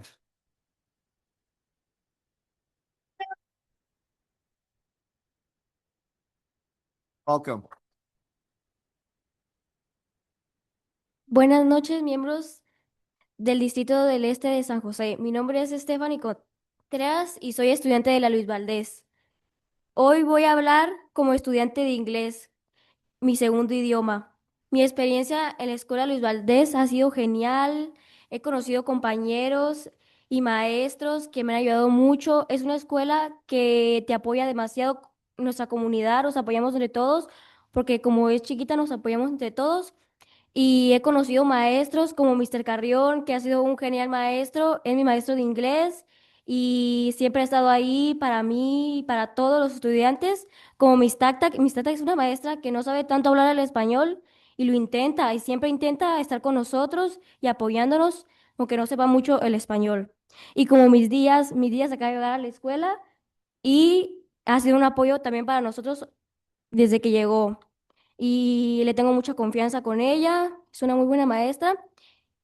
Y la Luis Valdés es una escuela que aunque no hables inglés, nos apoyamos entre todos porque somos una comunidad. Y la Luis Valdés para mí es como mi segunda casa, me la paso 8 horas continuas en la Luis Valdés. Y quiero que ustedes consideren que la Luis Valdés es una muy buena escuela y espero que la Luis Valdés siga abierta por mucho más tiempo, muchos más años. Y muchas gracias por esta participación. Y como la Luis Valdés nos apoya a todos nosotros, yo quiero apoyar a la Luis Valdés como ella lo ha hecho conmigo y como mis compañeros y mis maestros, todos. Gracias.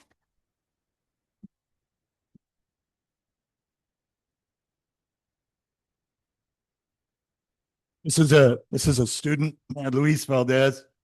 She's said that she would like to speak with you in her language as she's learning English at the school. Since she arrived there, she felt the impact of community. She feels like she knows everyone there and everybody knows each other. They work a lot with their English teacher in working with that, but also with their Spanish staff and support. She feels wholly supported. She feels a great amount of trust and confidence with both her classmates as well as the staff. Not just learning English, but learning about life and moving forward. She considers it a community as her second home, as she spends about 8 hours a day there. And so she's asking that you consider it, and thank you for the participation. I hope that you will keep the school open for students like her and students like her in the future.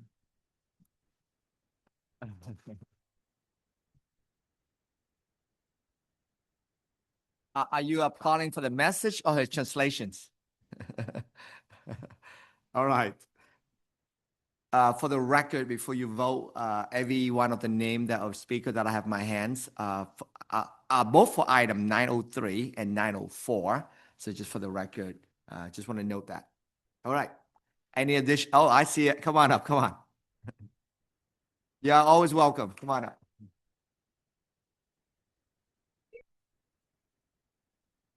Okay. Thank you. Okay. Hello, y'all. Thank you. Buenas tardes. To begin with, my name is Ashley Nicole Diaz, and I am a first-year teacher at Luis Valdez Leadership Academy. Buenas tardes a los familiares. Soy maestra de primer año en la escuela Luis Valdez Leadership Academy. I am teaching AP Spanish Language and Literature. 5 months ago, I graduated from my master's program, and I visited LVLA. talking to admin was important. Talking to the teachers was important. But what hooked me was talking to the students. The way they express their love, their commitment, their feeling of belongingness in the school is what made me say, yes, I want to be part of this community that gets to serve the amazing scholars we have every single day. La razón por la cual decidí trabajar en LVLA fue claramente por mi admin, claramente por los maestros, pero principalmente por la voz estudiantil. Escuchar el mensaje que ellos tienen de sentirse que pertenecen a la escuela. Me dije a mí misma, quiero trabajar aquí. Thankfully now I have the privilege of working with them and following this message at LVLA centers, no? Validating student experiences.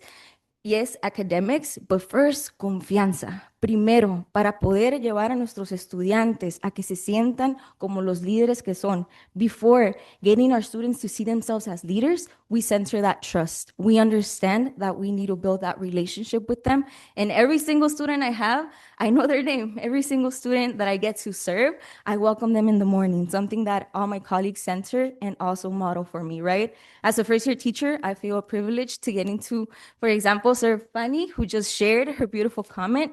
And I wanted to share this, how we center their humanity and that relationships that we built with them go beyond the four walls of our classroom.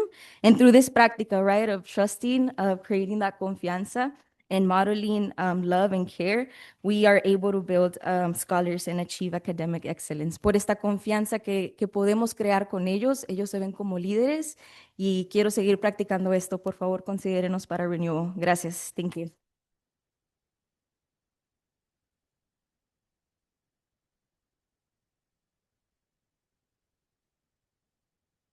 Board President, we do have one online comment. Oh, I'm sorry. We still have a public speaker. Oh, my bad. Didn't mean to do that to you. No, very good. We'll include yours and then we'll do the public online comment. Welcome. Buenas noches. Good afternoon. My name is Yunuan Silva, Community Schools Coordinator at the Luis Valdez Leadership Academy. I am here not only as an educator, but as someone who has witnessed day after day the transformative impact LVLA has on our Eastside community, especially our Latino families. LVLA is more than a school. It is a home, a support system, a place where students who are often overlooked elsewhere find belonging, opportunity, and a pathway to higher education. As a community school, we meet students where they are at. We provide them resources and academic support that honors who our students are and where they come from. In my role, I have sat with families almost every single day, especially these last 2 weeks, who have felt lost. In my role, I have sat with families who have felt lost until they arrived at LVLA. I have worked with students who told me that this is the first school where they have felt seen and where they have felt heard, where their language, culture, and lived experiences are not barriers but strengths. And I've watched most of our parents, all of them hardworking and deeply invested, step into leadership roles because LVLA gave them the space and scaffolding to be our students. We are giving them scaffolding to be college life and ready and career ready. LVLA is a lifeline, one that supports first-generation college-bound students, recent immigrants, and multilingual learners, and our families who rely on our guidance to navigate systems that were not built for them. LVLA represents equity in action. It represents access, empowerment, and hope. As someone who works directly with students and families every single day, I can tell you with certainty that LVLA is essential and our community needs us. Thank you so much.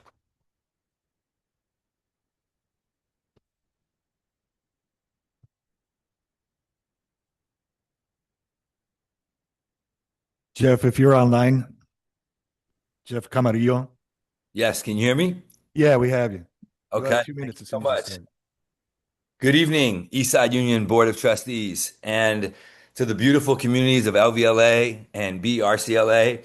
It makes me so proud to be able to hear the support and the familia and the comunidad that has come forth tonight. And I think that's the most special part of the two schools that are up for renewal tonight. My name is Jeff Camarillo. I am the Associate Director of Secondary Education at the Stanford University Teacher Education Program. But I can honestly tell you that the proudest title I've ever held in my career is to be the founding director of the Luis Valdez Leadership Academy. Eastside Union Board of Trustees, I want to thank you so much for your 13 years plus support of LVLA, RCLA, and the entire TFHE.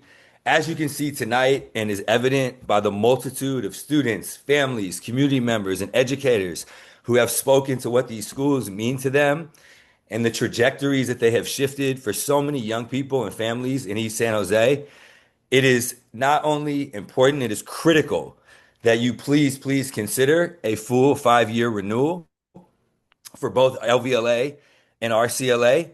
The schools have produced transformative outcomes for well over a decade plus. And I want to speak to you about one of those outcomes that I've observed personally. As the founding director of LVLA, I have had the gift of seeing not one, not two, not three, not four, but 5 former LVLA alum graduate from Stanford University with master's degrees in education to return back to their communities to serve. And that is what LVLA and RCLA do that is so uniquely special. They cultivate culturally empowered leaders who have a gift and responsibility to serve. They return to their communities to improve lives and conditions for the residents of East San Jose.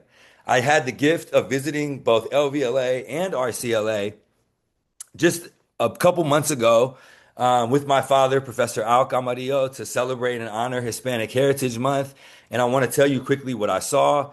I saw an incredibly gifted, brilliant, creative group of students who are actively dreaming. I saw a passionate and deeply committed group of staff members who are invested in the lives holistically of the young people that they serve and work diligently and passionately every day to keep the dreams and hopes of the families that send those students to school alive and well in the toughest of political climates that communities like East San Jose have ever seen. And Stanford University is deeply invested in the future of these 2 charter schools. Thank you for your support. Thank you.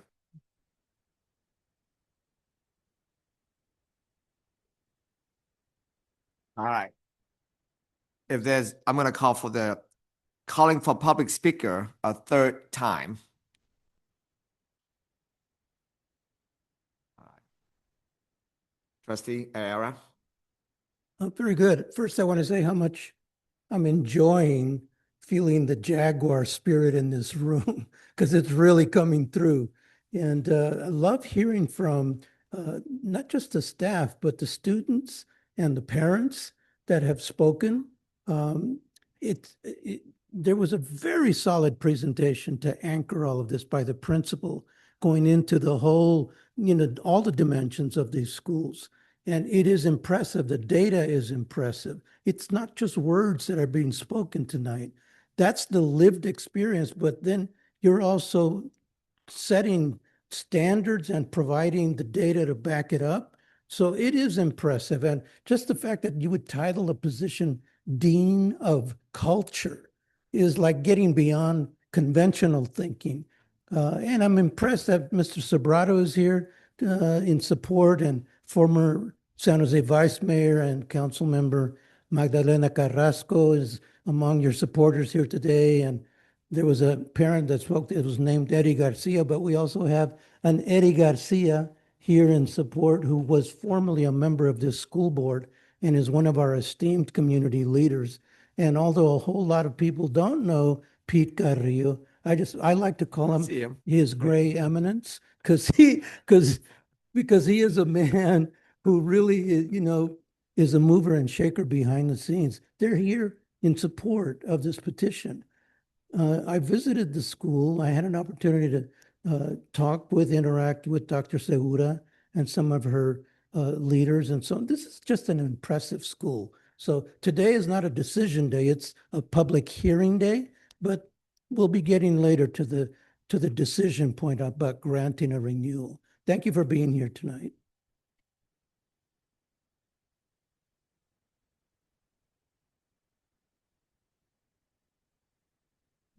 Trustee Lay. I also want to say, echo what Trustee J. Manuel Herrera, that really impressive with the crowd, with the on of the gloves, with the on of the presence of school, of the teachers, staff, and especially student. And I know that I've been visiting LVLA as well as BCLL, but I think this is, every student, deserve, a very good education, and I know that I feel the same thing is when I first came to United States, I don't have one word of English and I'm struggle. And I wish that I have some kind of school that, really support with all of the teacher staff, that really help me. And I'm struggle and it took me 20 years to finish my bachelor degree. So it's what I'm saying today. I'm being here and support back to those education, to those students that did not have the opportunity, that really go straight to school in the 4 years college and have a better future. Without education, I would not be to have the position that I have right now as a business owner, as well as sitting here for a 4 term of trustee. And could say that, I'm really proud of the student as well as everyone that here today. And like I say, we cannot make any decision, but I know that the momentum is here. Thank you for showing up tonight.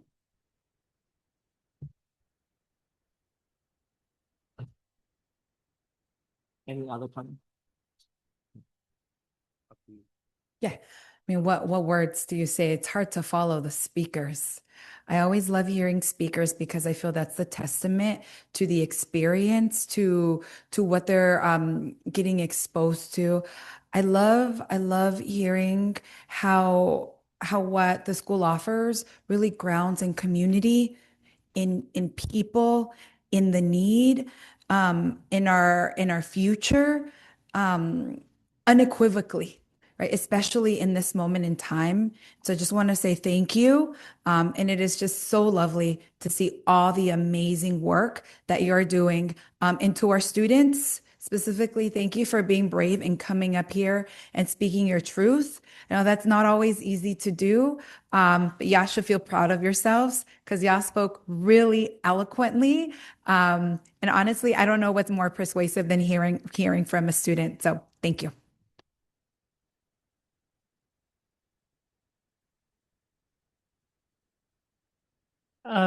Yeah, it's great to hear from all of you. And I actually knew Dr. Cruz many years ago before his passing. And I know that he is smiling in heaven to see you all here because he envisioned, I know he didn't start this school, he started Latino College Prep many years ago, but with the vision of what you all are speaking tonight. And so I've got a full heart remembering him and hearing all you and making that connection.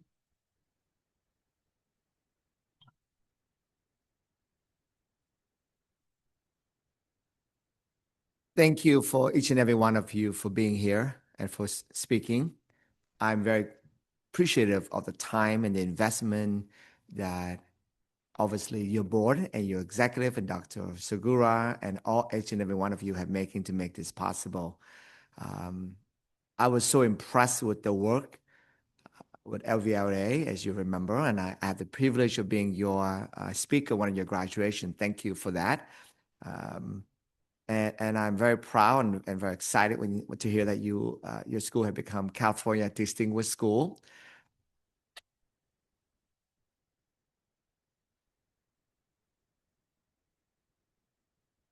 That is an impressive accomplishment, but the most impressive accomplishments is what I see your students being here and they're speaking and they love their school and they're successful. And I love it how the parents talking about their kids' success and have more children coming on the way and they will become future leaders. So thank you for all the work that you do. All right. If there's no additional, are there additional comment? Well, no, but we do have to move to 9.04 because we have a presentation from Yes. Latino. So we will do 9:04. If our staff can come back. Yes.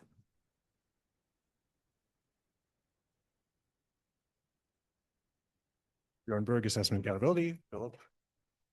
Good evening, Philip Gideon, Coordinator of Charter School Oversight.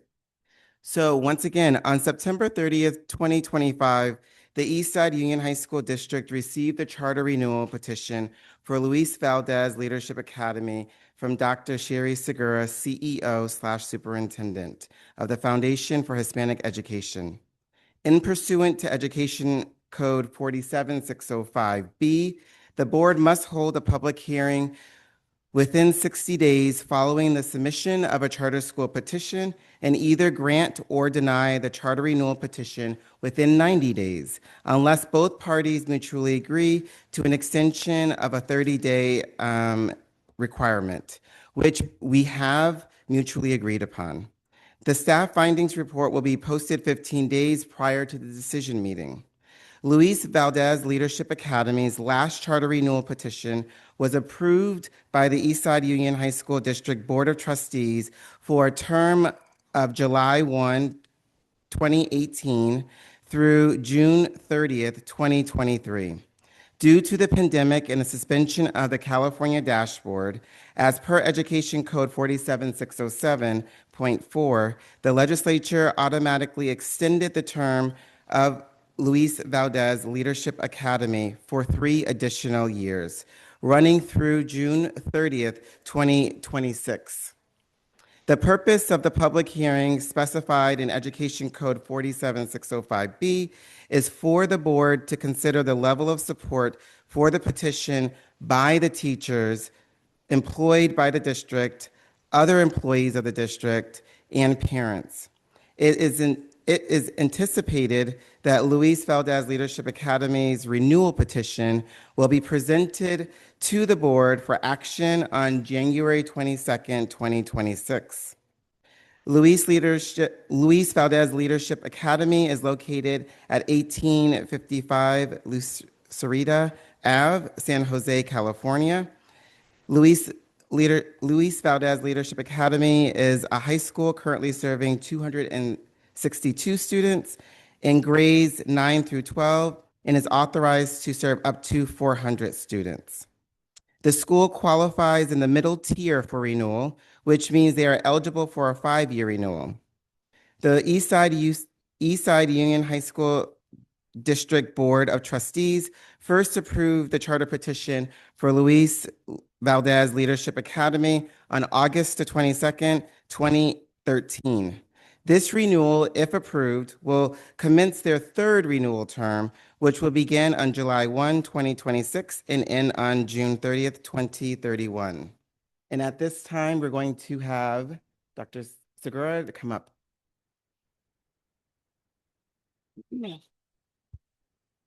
Okay, so I'm going to do this correctly.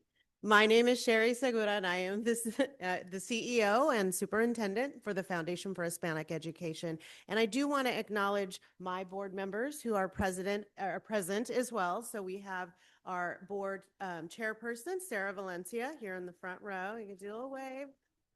We also have our board trustee, who is also our treasurer. That is Jose Iglesias. He is our longest standing board member as well. And then we also have John Matthew Serrato, as you know, as the other trustee who are present here. So thank you.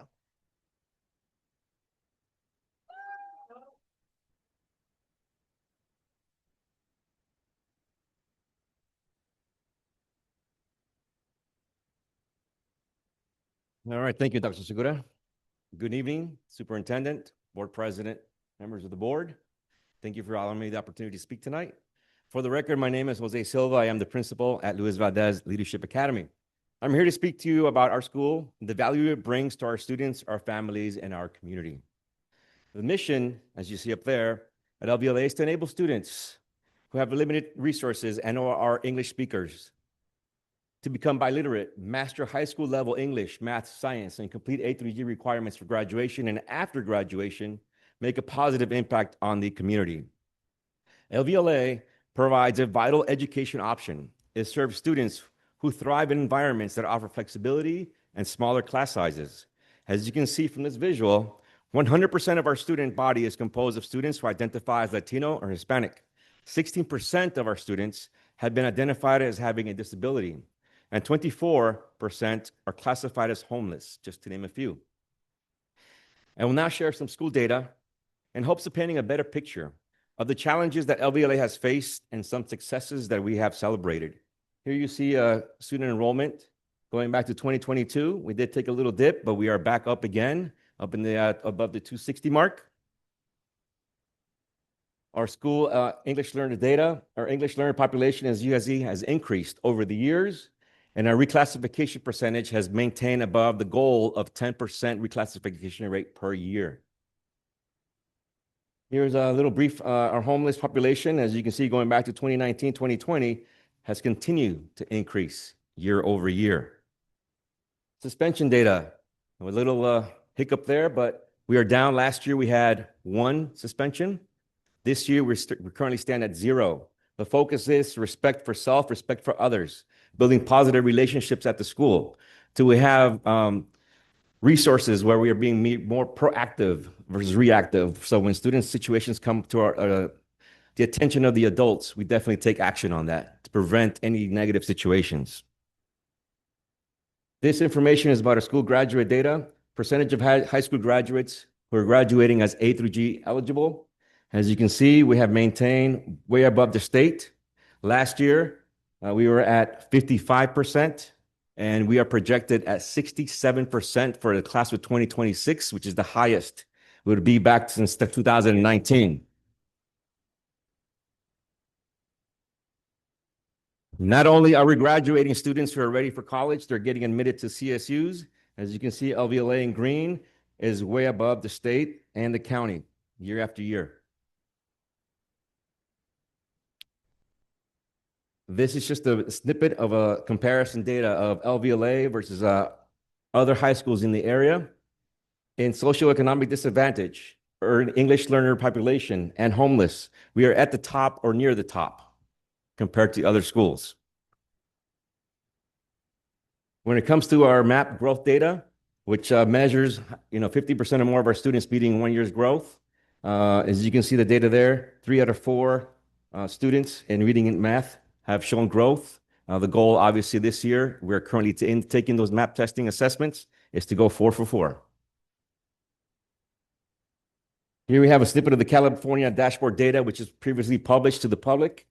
Familiar with that? That means blue, you made great progress from previous years. Orange, you're making progress. Green, you're satisfied with the progress. We are not in the red in any category. At SBAC, ELA, we got group 1% last year. Our biggest gain, as you can see, is in mathematics. We increased by 15% pretty much from last year. And our goal and projected is to be higher than that this year. Some celebrations from historical growth graduation rates is going back to 2017. Average has been 95% for LVLA in comparison to the county and the state. We have been above that. Last year's graduation rate for the cohort was right at 95%.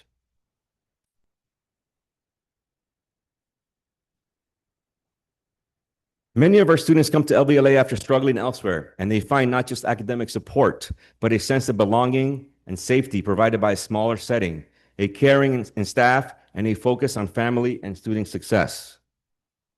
LVLA offers several college and career readiness programs, whether it be dual enrollment, advanced placement, and A through G aligned curriculum, or after-school programs. These programs have helped students see a future that they feel is attainable.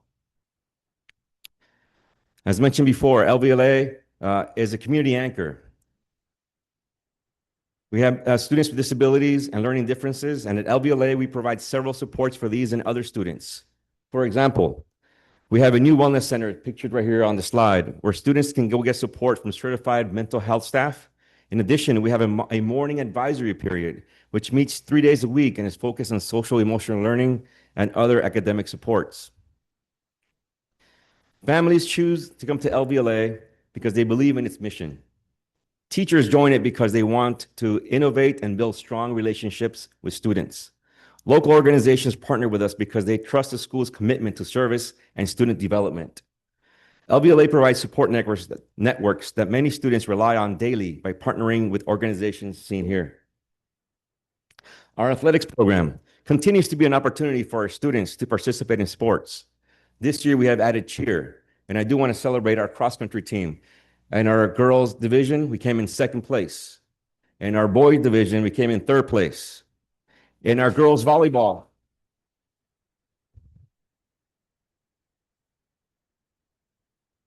yes. And in our girls volleyball, just recorded the best year yet as far as a record. So also, our students get an opportunity to extend their learning beyond the classroom by going on several field trips throughout the year.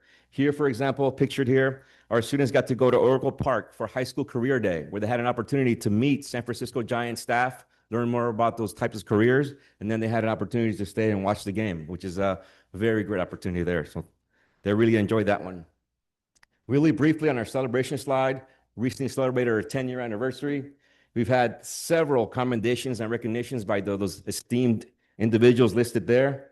And as mentioned previously, and I've looked and looked at the local high schools throughout, and I could not find another high school that can say we are a California Distinguished School and also nationally recognized by the U.S. News Best Rankings of one of the top schools in the nation.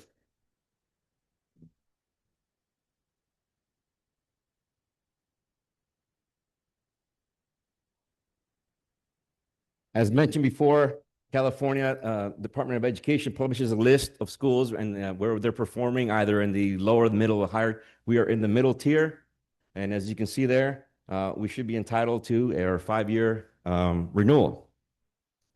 In closing, I ask the board to consider the real people behind this decision, our students. Our students are not statistics. They're young people who have found mentors, peers, and opportunities that they could find nowhere else. Their future should not be jeopardized when a valuable, effective school stands ready to keep serving them. Let us continue providing a high-quality, student-centered education. Let us continue offering families meaningful choices. And most importantly, let us continue supporting the students who depend on this school for stability, opportunity, and hope. And as you can see by our t-shirts here, we're here together because we are TFHE, and we are here to respectfully ask for renewal for not just RCLA, but LVLA for many years to come. Thank you for your support for our schools.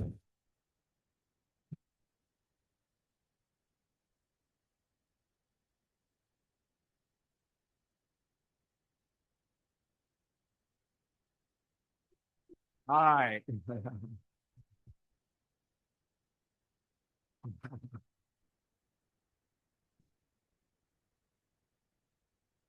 All right. Are there any new speaker? No online? All right. Calling for a speaker, public speaker, a second time. Calling for public speaker a third time. Public testimony on this matter is now closed.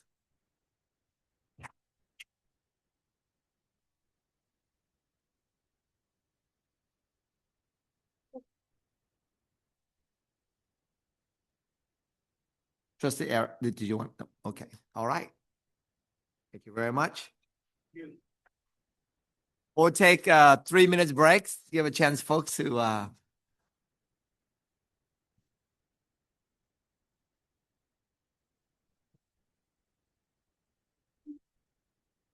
come on in.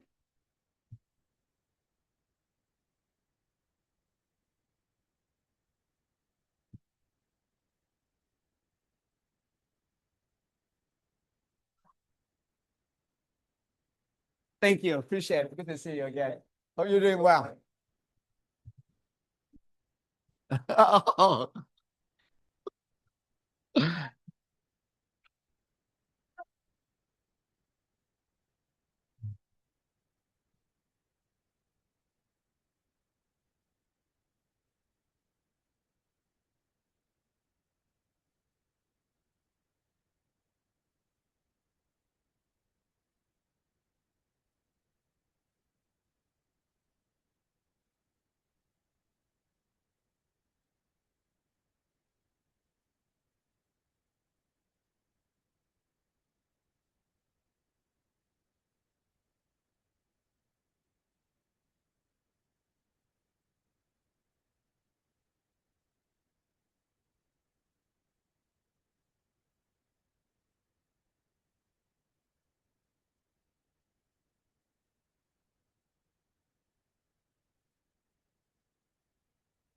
Welcome.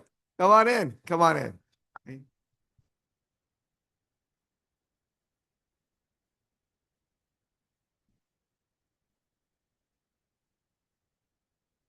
Come on in. We got a little bit of room now.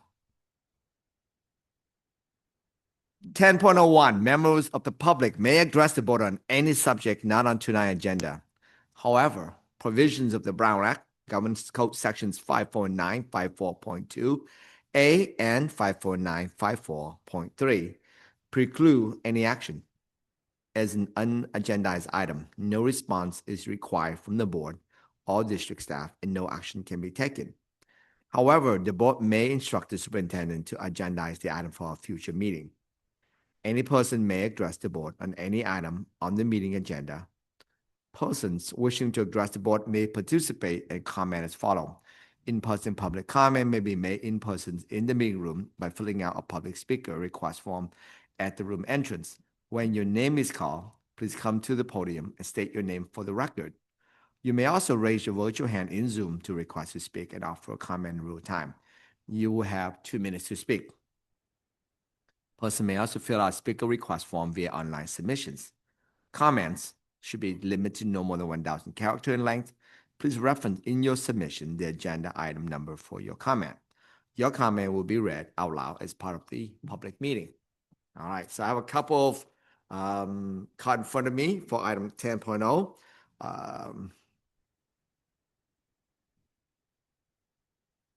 Yeah, let's not say. Okay, Alin Bui, is that right? All right.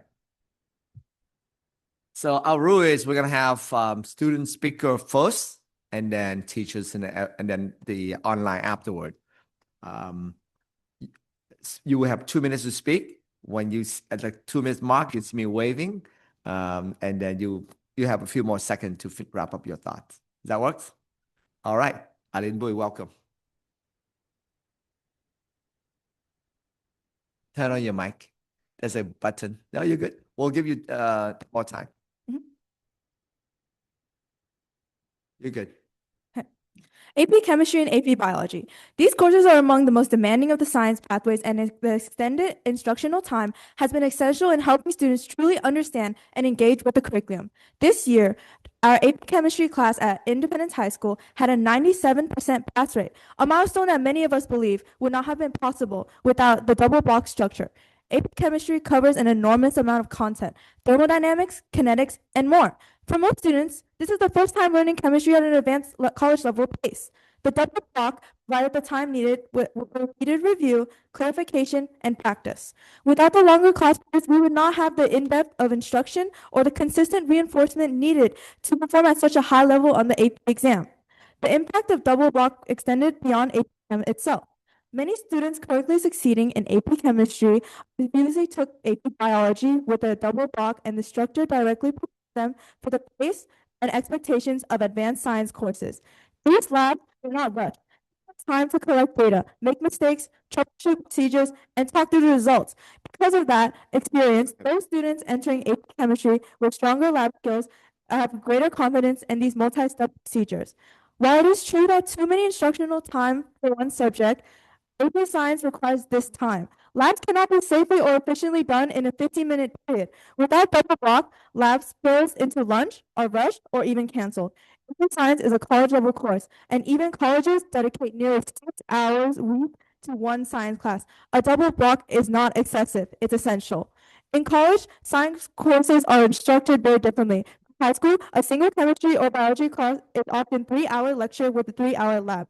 These extended blocks are considered normal because the advanced scientific learning require uninterrupted time to perform and analyze data to fully understand these complex. By continuing the double block structure in AP Chemistry and AP Biology, we are not only helping students succeed in high school, we are preparing them for the reality of college level STEM. Thank you.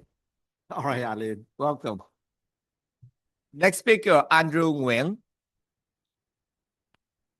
Is that Andrew? Help me out here. Some of you have really beautiful handwriting, but doesn't come through here. Are there 3 of you? Andrew. Okay, well. He's going there. Wait. I have Andrew Nguyen, and maybe Andrew Young, is that right? Aiden Young, Calvin Nguyen. So which one of you is Andrew Nguyen? All right, let's start with you. And the other, you can stand next, support each other. That's all right. Welcome. You have 2 minutes, Andrew. All right, so right now I am a senior in high school, and last year, my junior year, I took AP Chem as one of my science courses. Now, AP Chem is a very rigorous course, and there's a reason why there are 2 periods for it. It's considered a 2-semester course when you take it in college. Now, as a student, I have while studying for this class, I have needed to take extra time outside of school, not from just inside class lectures, but I needed to take in time outside of school to do my own studying and hire tutors for this. Now, when you guys are planning to make this only a 1 period class, you also have to keep in mind that students do need to study more. They need to hire more tutors and need to take more time out of their daily life just to be able to pass this class or get the knowledge needed. And for me last year, when I was studying for this class, many times I have stayed up all night, and that was already given the 2 periods that we're supposed to have, and in class lectures. So when you guys are thinking about only making this 1 period, also think about the health of the students, because at the end of the day, all we want to do is succeed. You guys are supposed to be giving us the resources that we need for this, and by only making a 1 period, you guys are taking resources away from us too. Thank you. All right. All right. Next speaker. Is it Aiden Young? Come on, Aiden. You will have 2 minutes. Okay, so hello everyone. My name is Aiden. I took AP Chemistry last year as well as AP Bio, and I think that 2 periods is not just important for covering different materials, but I think it gives you an environment that is really unique to high school. So AP Bio and AP Chem are the only 2 period classes offered at high school currently, and it gives you a very unique experience, right? You get to have a teacher for 2 whole periods. You get to talk to classmates for 2 whole periods that you just wouldn't be able to get from just a 1 period class, right? You make these bonds that stay for life, essentially. Like it's also social skills that you get. And AP Chem and AP Bio, they're both very rigorous courses, like Andrew said, and they're extremely difficult. For context, I spent many hours studying for AP Bio and AP Chem. I would often pull all-nighters and study for many hours just for my exams. And these exams are 2 to 3 hours long. And I think having a 1 period class makes it really difficult to cover the material as well as even do the exams because they're just so long and rigorous, right? Trying to do an exam in such a short amount of period of time just makes it even more difficult.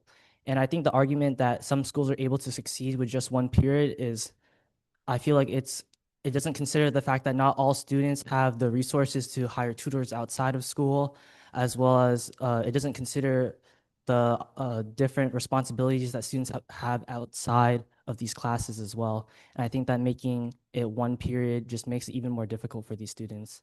Thank you. Thank you, Aiden. So tell me your first and last name for the record. My name is Calvin Nguyen, and well, that's my first and last name. Yeah. All right. So, like those two, I also took AP Chem, and honestly, that was like the best class I've ever taken. It was very fun, but the thing about it, it was really dense. There would be nights where I'd stay up until 2 a.m. and just grind out doing AP Chem work. And something I pride myself around is consistency. One NBA player, the MVP, probably one of the greatest MVP player of all time, Shea Gilgeous-Alexander, prides himself for that consistency and value himself. And he says his whole life is consistent, everything he does. Having that 2 period was helpful to help me do all my work in time and do all that studying and self-sitting in hand. I knew how to plan my days out and plan my weeks out to have that consistency and succeed in that class, as I think I did do well in that AP Chem class. But if you give that 1 period, it'd be like hell, honestly. I don't think I could have that consistency, and removing that consistency could be deteriorate my mental health and mental health of a lot of students. So I think that we should still keep those 2 periods and keep consistency within our lives, just like Shea Gilgeous-Alexander. Thank you. Thank you, Calvin. Next speaker, Alex Tutt. Welcome back, Alex.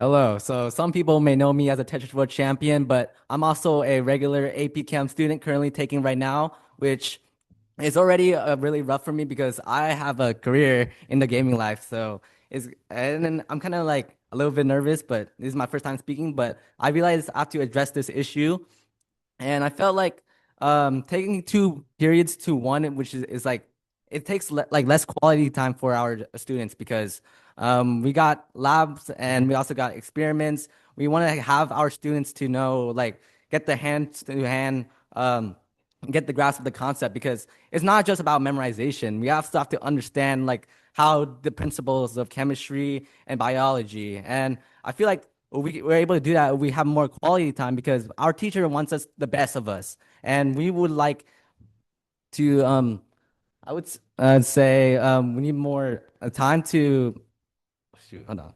I'm sorry. This is kind of hard for me. Okay, so like doing more, like having more time for us allows for more hand-on experiment, like hand to hand, and it helps you, I guess. So I'm pretty sorry. Wait. Take your time. Thank you. Take your time. Thank you. Fine, Alex. Yeah, that's all I gotta say. All right. Well, welcome. Thank you, Alex.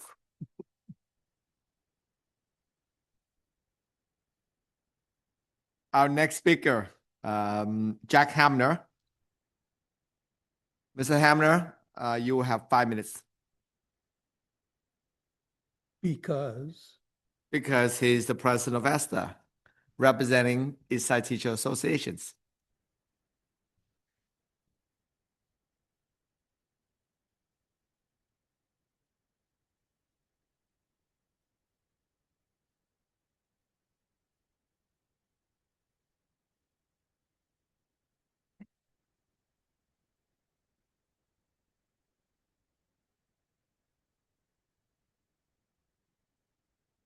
Okay. Good evening, members of the board.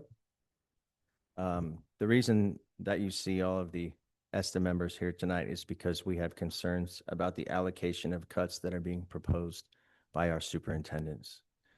For context, last year, from the positions listed from the reductions from district administration, only one was from a position that was actually staffed. And that position ended up being restaffed after we were told that that position was going to be just vacated and left that way permanently. So if you really think about that, that means that there were effectively no cuts from district administration last year, none. That means that all of the cuts came from certificate and classified positions, all of them. Okay? ESTA understands, though, that the Eastside Union High School District is in a serious budget situation where we need to make very smart choices about the positions we invest in moving forward.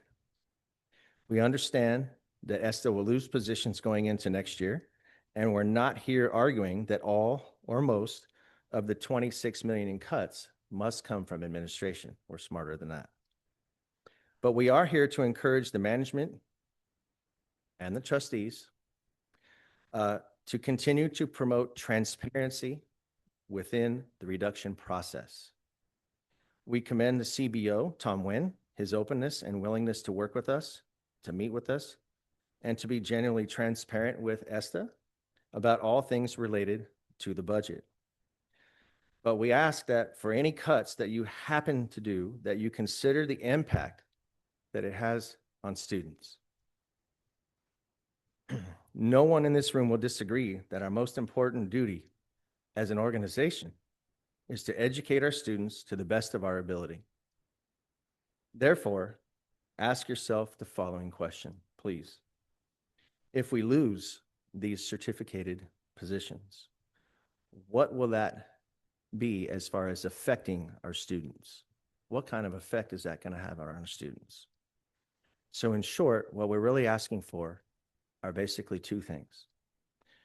That you consider to reduce more than the proposed 2 million that is in administrative and management positions that are currently staffed, and that the superintendents publicly justify to all of you, the school board members, why ESTA positions that interact with our students on a daily basis, that impact our kids the most, and their success are being considered to be cut over positions at the district and administrative and management level that do not do that. So please consider that. Thank you.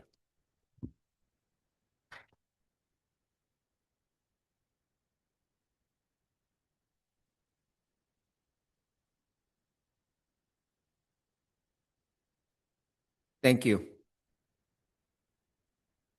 Next speaker, Rebecca Taylor, followed by Joanna Shea, and then Julie Pardo.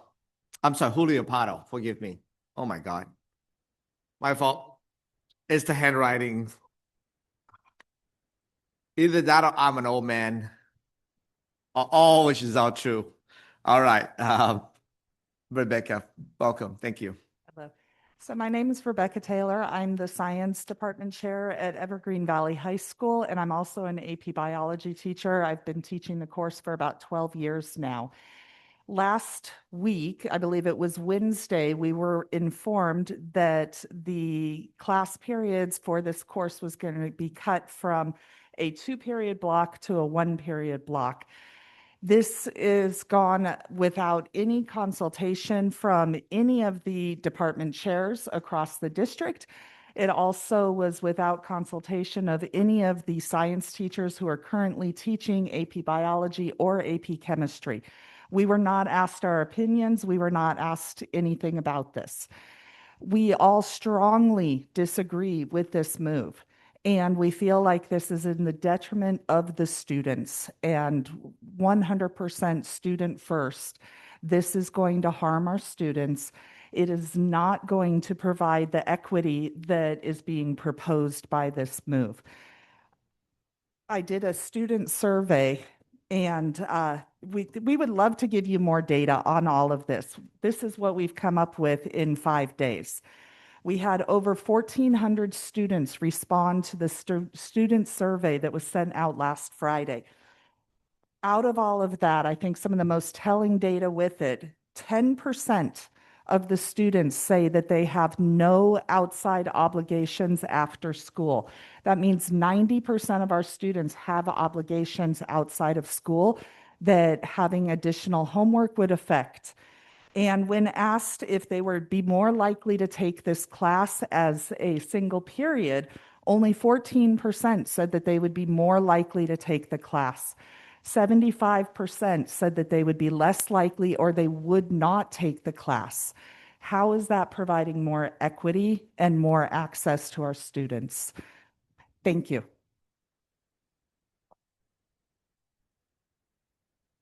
Thank you. Next speaker, Joanna Shea, followed by Julio Pardo. My name is Joanna Shea, and dear members of the Eastside Union High School District Board of Trustees and Administrators. This is also in regard to the AP Chemistry and AP Bio changing into single period. This is my 28th year at IHS, and I have over 15 years of teaching AP Chemistry. IHS usually has 2 to 3 classes of AP Chem, and like my students said, last year's passing rate is 97%, so 20% above national and state average. But now students already face very heavy pressure from multiple AP courses with limited time for meaningful learning. So if you reduce the instructional time in 2 of the most rigorous science classes, that will heighten the stress and hinder mastery. Even with double periods, many students struggle at the start of AP Chemistry and AP Biology because they enter high school without foundational chemistry and biology. They were no longer being taught in our middle schools. So these extended periods are essential for helping students of all ethnicities to catch up, build skills, and progress towards advanced understanding. This need is greater after COVID-19. As students continue recovering from long lost learning time, removing double periods would undermine this progress and disproportionately harm all students, especially those who are pursuing STEM. 3 schools in the district with single period AP Chem and AP Bio have seen scores drop and increase student stress. Maintaining double periods is necessary to provide equitable and assess and prepare students of all ethnicities for college level expectations. I urge the board to preserve these structures for students' success and future opportunities. Okay, thank you. Thank you. Next speaker, Julio Pardo. You will have 5 minutes.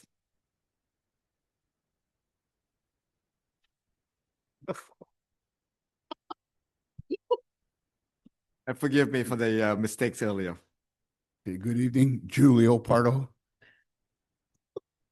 President, Chapter 187, East Foothills, California School Employees Association. Thank you. And I'll probably be saying California School Employees Association from now on because every time I say CSEA, some people think it's California State Employees Association. So, hello, long time no see. I've had some personal things I had to take care of lately and some other issues. So I haven't had a chance to welcome you back for the beginning of the school year, really. So I'd like to do that right now. And hopefully you've had some well-running meetings. I'm just here because I also want to speak about the budget within certain ranges. It is my understanding that from what I've heard, and I spoke about this last year, the fact that I always said, consider your people first before you start having all the outside people. And by that, I mean all these outside groups that this district pays for to work with our students. Now, I understand that we'd love to have them here to help our students, but I've always pushed that you have to take care of our people first because we're the ones that have been here for years. I mean, how many teachers here have been here more than 10 years? Oh, there's no teachers left, are there? But how many have been here more than 10 years at least? You know? So, yeah, I'm going on almost 40 myself. The fact is that these people are the ones that the students see. Some of these groups come in and they're wonderful for our kids for 1 year, but the next year it's someone new. So they have to start all over again, the students do. But our teachers are always there. Our staff is always there. Our campus monitors are always there. Our attendance clerks are always there. Our counselors are always there. This is something that this board should consider when they are looking at having to make reductions in force as to exactly who it is that they're doing. Earlier tonight, you had a couple of charter schools that told wonderful stories about how they're doing, and I believe them. But I looked up some items, and the thing is, if you give our teachers the same kind of support that they have, they could do even better things. I know I'm with CSEA, but we support ESTA because we work for them when you get right down to it. We work for you, but we're actually here to support the teachers on campuses. And when I looked that data, it turns out that based on the number of students they have, they average less than 20 students per class. I'm sure our teachers would love to have classes that have less than 20 students because they can spend more time with them. They could provide more resources to them. They could take much better care of them and make sure that they do much more positive. I know there are budgets that reasons why we can't do that, but something maybe we should look forward to in the future. One other thing is that some charter schools have support from the outside that get people that give them a lot of money to help run things. And unfortunately, we don't have that here. But I don't know if you have an answer to this yet. A couple of years ago, we met with some people that told us about the fact that other districts get twice as much as we do, or close to it. If we're only getting 14,000, they're getting 24,000. What a heck of a difference that makes per student for ADA. So I'm hoping that somehow this board will get together with other boards and say, hey, state, it's about time you make things even for everybody and make sure that we get the same amount that everyone else gets. Because that way, maybe you can get those classes down to at least 25 per teacher and give them a better chance of having success with our students. Thank you. Thank you, Mr. Pardo. Next speaker, Mr. Ben Honing. And thank you for printing your name. It make things a little bit easier for old guy like me.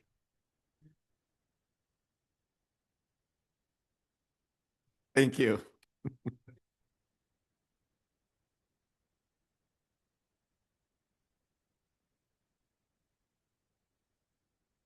Hey, Ben, so that people at home can hear you, can you put the mic on? That way. Note was off. Hi, my name is Ben Hernan. I'm the site president for Andrew Hill. And Jack spoke very nicely, and I get that. And I don't mean to not be nice, but a lot of us, and Julio spoke very eloquently. I mean, they do support us in everything we do. And Tom did do a good job of coming to our schools. But the one thing that Tom did was, he trumpeted how 11%, I believe, management cuts was the highest percentage across the board. And he said, we're doing our job. And the problem with that is all those management positions are the fourth admin and the MTSS positions, and they're all at our schools. And they're the positions that you guys created 2 years ago over the strenuous objections of our union. And the interesting part is they were so important 2 years ago, and yet now they're being cut. And also, Tom, and some of us crawl in the numbers. Being an old football coach, I study statistics, I look at numbers, I notice when my students are on their phones. I do these things. And in looking at your numbers, I understand that some of the management positions here at the district are paid for through the grants and the bond money. I get that. But when you look at it, not one person in this building is worried about losing their job. And yet all the people at the schools are worried about this. And, it's a simple thing. You're not in the boat with us. You're separate. And I know that because I haven't seen any of you at Andrew Hill. None of you, even though every time I come, I invite you to come. I don't want you to come and sit in a room somewhere. I want you to come take a walk with me right after lunch and see what's going on at our schools. It would shock you. But I do think the important thing is to tell you that all those people here today, 20 of them were from my staff, and we really didn't push that hard because we knew we were going to be waiting until about 8:30 to talk. But I promise you this, we're going to be precinct walking. And I've said that to you every time I've come, but now it's getting closer. And within a year, I'm going to be looking at a different group of people up here. And I'm very excited about that. So I just want you guys to know that we think our district is the best run. We know that. We know that. But we're looking for trustees that will do their job and hold the district accountable. And we don't feel we have that. Thank you. Thank you. Mr. Honing, I intend to visit you in Andrew Hill, but I'm going to come during lunchtime because I'm going to get lunch there too. All right.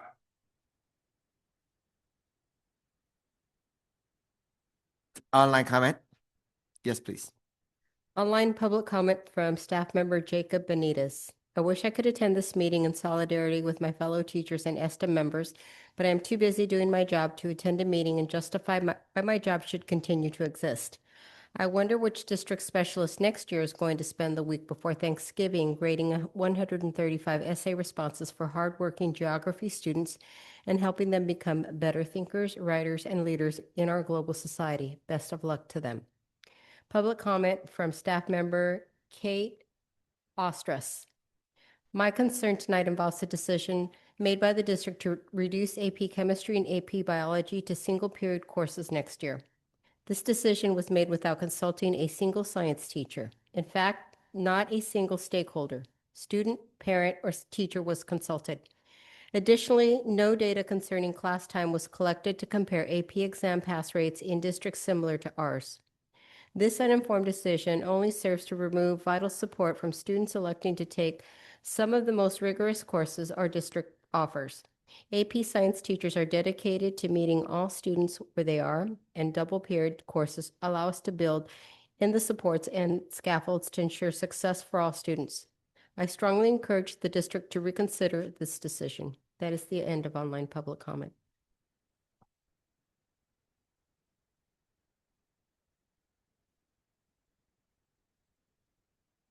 Item 1101, discussions on update regarding joint collaboration between Eastside Union High School District and San Jose State University regarding Spartan Eastside Promise. Thank you, everyone. Thanks for being here. Thanks for your patience.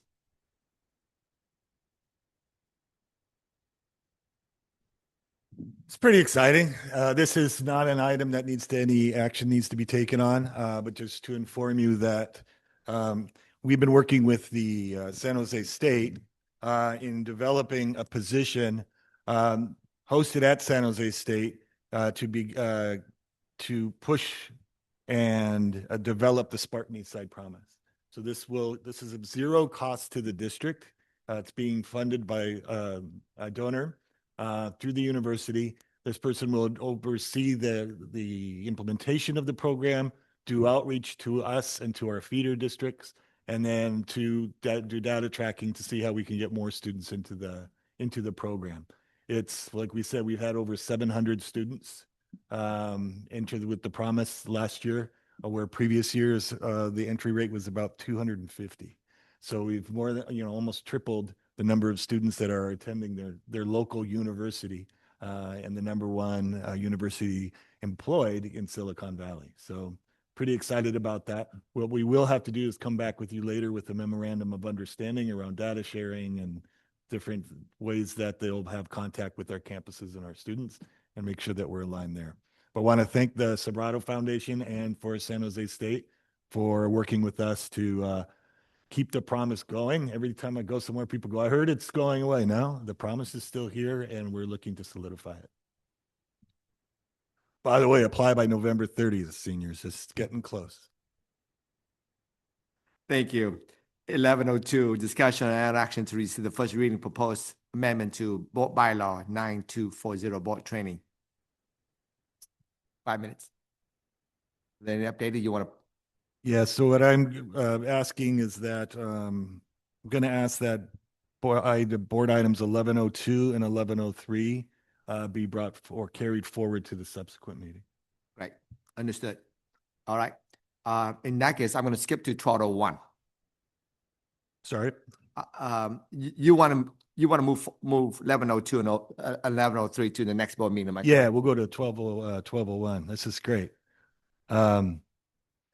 So I want to thank Ed Services, and I want to thank the Board of Trustees for Evergreen Valley and San Jose City Colleges, as well as this board, for really pushing forward the idea of dual enrollment and making sure that that's an opportunity that more of our students can have. So quite recently, there's some changes in Ed Code, and there was the Chancellor Chides over there is really committed to this, and we were able to put forward a memorandum of understanding that will allow for us to expand the number of students and teachers that choose to participate in a dual enrollment classroom, earning college credit while in high school, right? Not having to go there, right? And so we mean during the high school 4 years, but also in their high school at their site. The memorandum of understanding will continue to work with Ed Services to figure out what courses can be offered and the methodology of how a teacher becomes deemed highly qualified, and then what sections are expanded. But I'm pleased to report that the MOU does stress about a stipend per section of $1,500 for participating teachers, and the ability for a teacher to teach up to 4 sections of that course, where previously there was a cap or a limit on how many sections to teach, much lower of what could be taught. So this is an agreement that I am asking that the board take action on, so that we can continue to, or begin to advertise this to teachers and students, build our schedules next year in a way that allows us to start implementing this MOU in the fall. Thank you. All right, that's 1201. I need a motions. For approval. Second. Moved by Chavez. I'm sorry, did you want it? So help me out here. First and second. First? Yeah. First, Chavez. What do I do? I give change every 5 seconds. Motions by Chavez, second by Lay. Colleagues, how do you vote? Aye. Aye. Motion passed 5-0. 1301, discussion and action to approve the contract for professional service over $25,000. All right. Tom doesn't even give a Second. thumbs up anymore. Motions by Herrera, second by Cortese. Board, how do you vote? Aye. Oh, I just lost Lorena. Aye. Motion passed 4-0. One absence. 1302, discuss on and all action to receive second reading of adopted proposed amendment to board policy 3470, debt assurance and management, formerly known as board policies 3461, debt managements. Move to approve. This is the second readings, adopt proposals, great. Motion by Cortese, second by Lay. Board, how do you vote? Aye. Aye. Motion passed 4-0. 1401, discussions and no action to receive the adopted second reading proposed amendment to board policy 4112.8/4212.8 and 4312.8, employments of relative board policies, etc. So, Move to approve. motions by Cortese, second by Lay. Board, how do you vote? Aye. Aye. Motion passed 4-0. One absent.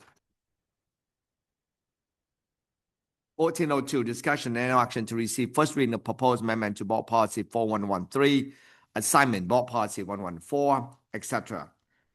This is only the first reading. No motions, no actions taken. Okay. 1403,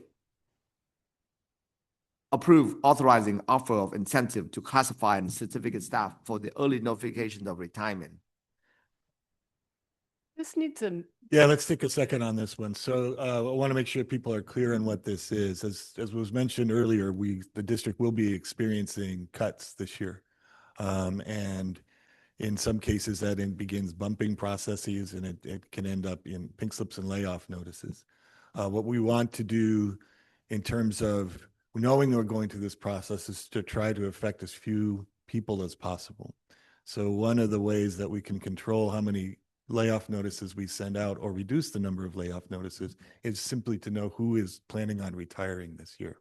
So this is not a retirement incentive. It's not a SERP.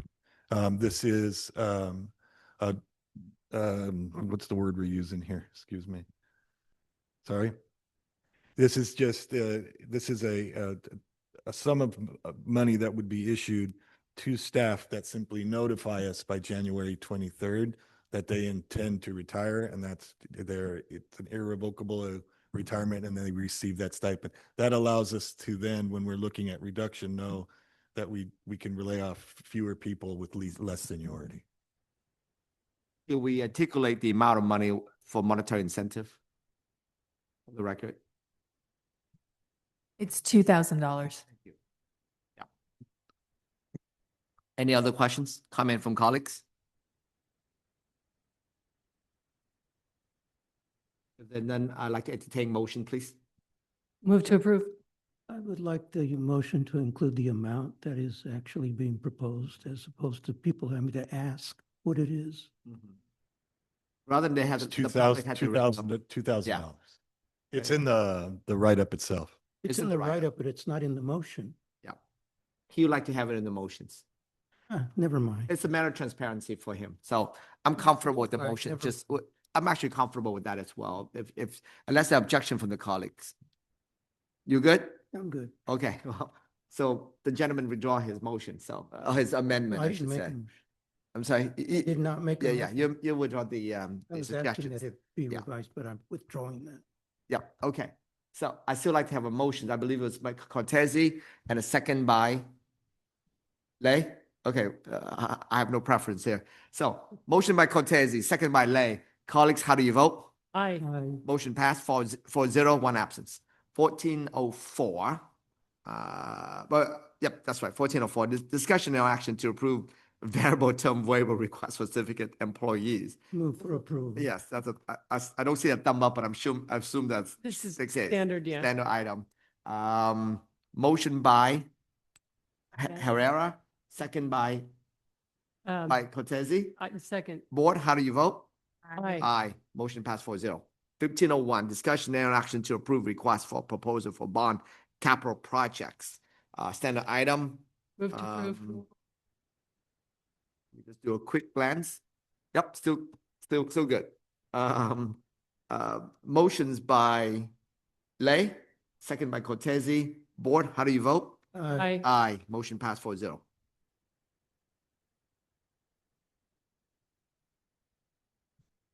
$15.02, discussion on action to ratify update technology contract associated with resolution 2024-25 23 pursuant to public contract code sections 20118.2 for E-rate fiscal year 2026, etc. All right, need a motion, please. Move to approve. Second. Moved by Cortese, second by Herrera. Board, how do you vote? Aye. Aye. Motion passed 4-0. Consent calendar. Move to approve the consent calendar. Moved by Cortese, second by Lay. How do you vote, colleagues? Aye. Aye. Motion passed. 4-0. One absence. Okay. I'm gonna skip to 22. Future agenda item.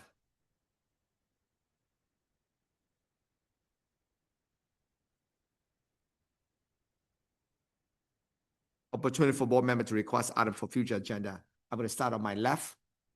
Trustee Cortese, Herrera. I have no comment. Thank you. Okay, Lay. Trustee Chavez, we are on number 2201. Opportunity for board trustee to request item for future agenda. If you're interested. Nope. I see a head shaking. I don't have any requests other than what's already on the plate. We'd love to get that at some point, sooner rather than later. Future item, an annual governing calendar. Can you pop that up? Thank you. Okay. All right. Communications, comments from a member of the board. Let's start with on my left, please. Trustee Cortese. Yeah, Trustee Lay and I got to participate in the self-designed, self-led student governing board orientation and training on Saturday, and they did a fabulous job. We spent a few $1,000s a couple years ago doing a similar training, and they got the job done by themselves, I think, with this equal quality. It was really amazing to see them. So really proud of them. Thank you. Trustee Chavez, yes. I change your master every 5 minutes. Yeah, I'm okay, gonna yeah. pause and think about it a little bit. Yep. Okay. So I went to go see one of our students do a folklorical performance last weekend. I don't know. He was phenomenal. I just love seeing our students in different spaces and just thriving. So it was really beautiful. So that was a highlight of my week. I want to thank everybody who came today and spoke on all the different items. I'm a very firm believer that voices matter, experiences matter, and it's important for us as decision makers to understand and hear those. So I just want to say thank you for coming and making the time. And lastly, aligned with the gratitude note, we're going to be celebrating Thanksgiving this upcoming week. So I hope everybody has a restful break, gets to rejuvenate.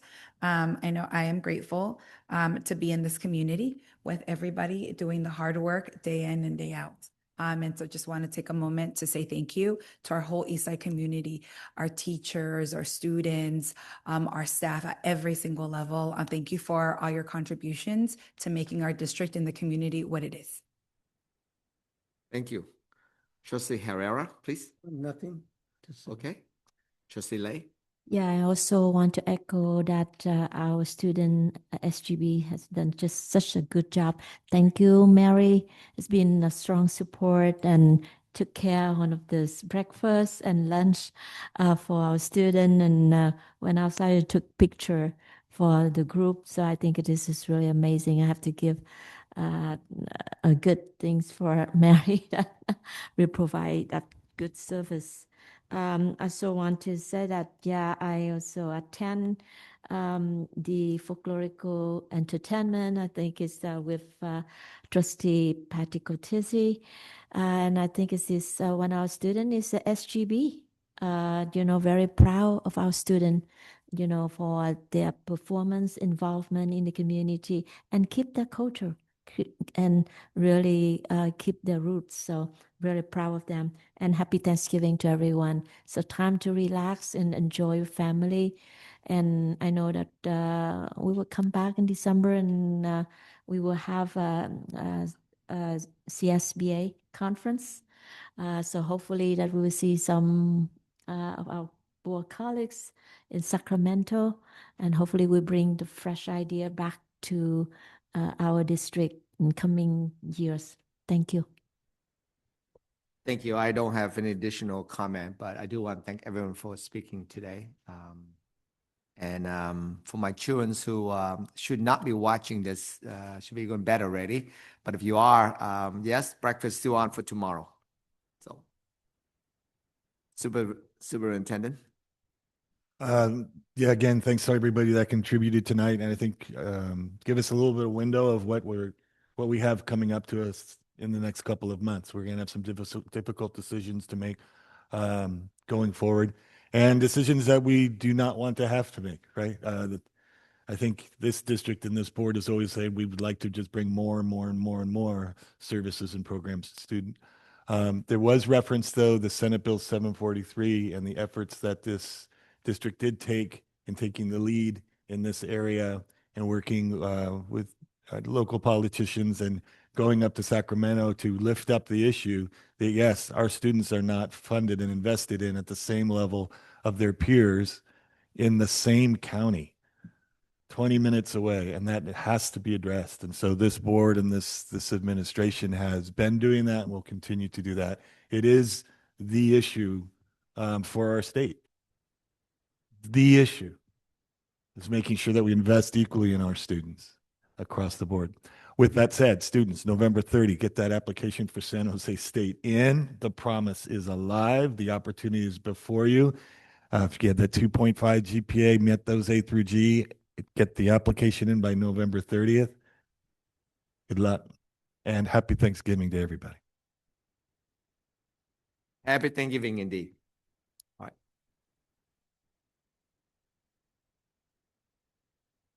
Yes, we're not adjourning yet, but we do have an item 2401 legal counsel to report on closed session actions. Will an action be taken in closed session later this evening? We're not done. Do we have an yeah, I'm sorry, we may have to come back for the evaluations, and then we can Yeah, so we'll report the action from closed session after you afterward. return. Yeah. Sorry.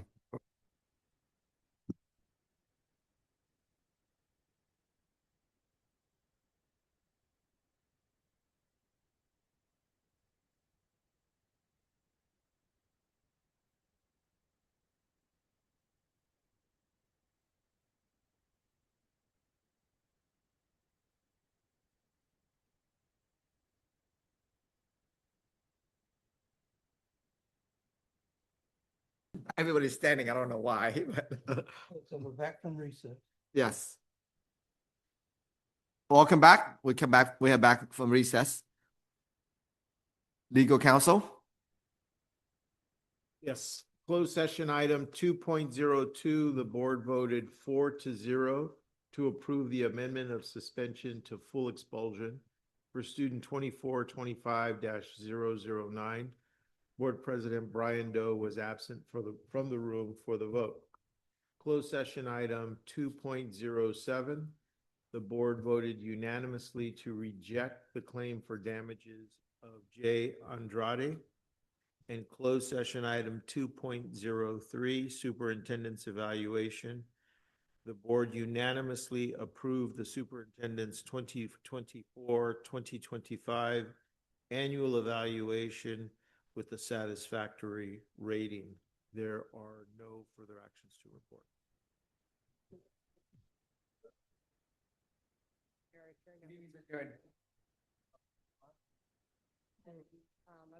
Sorry, meeting is adjourned. To submit the waiver.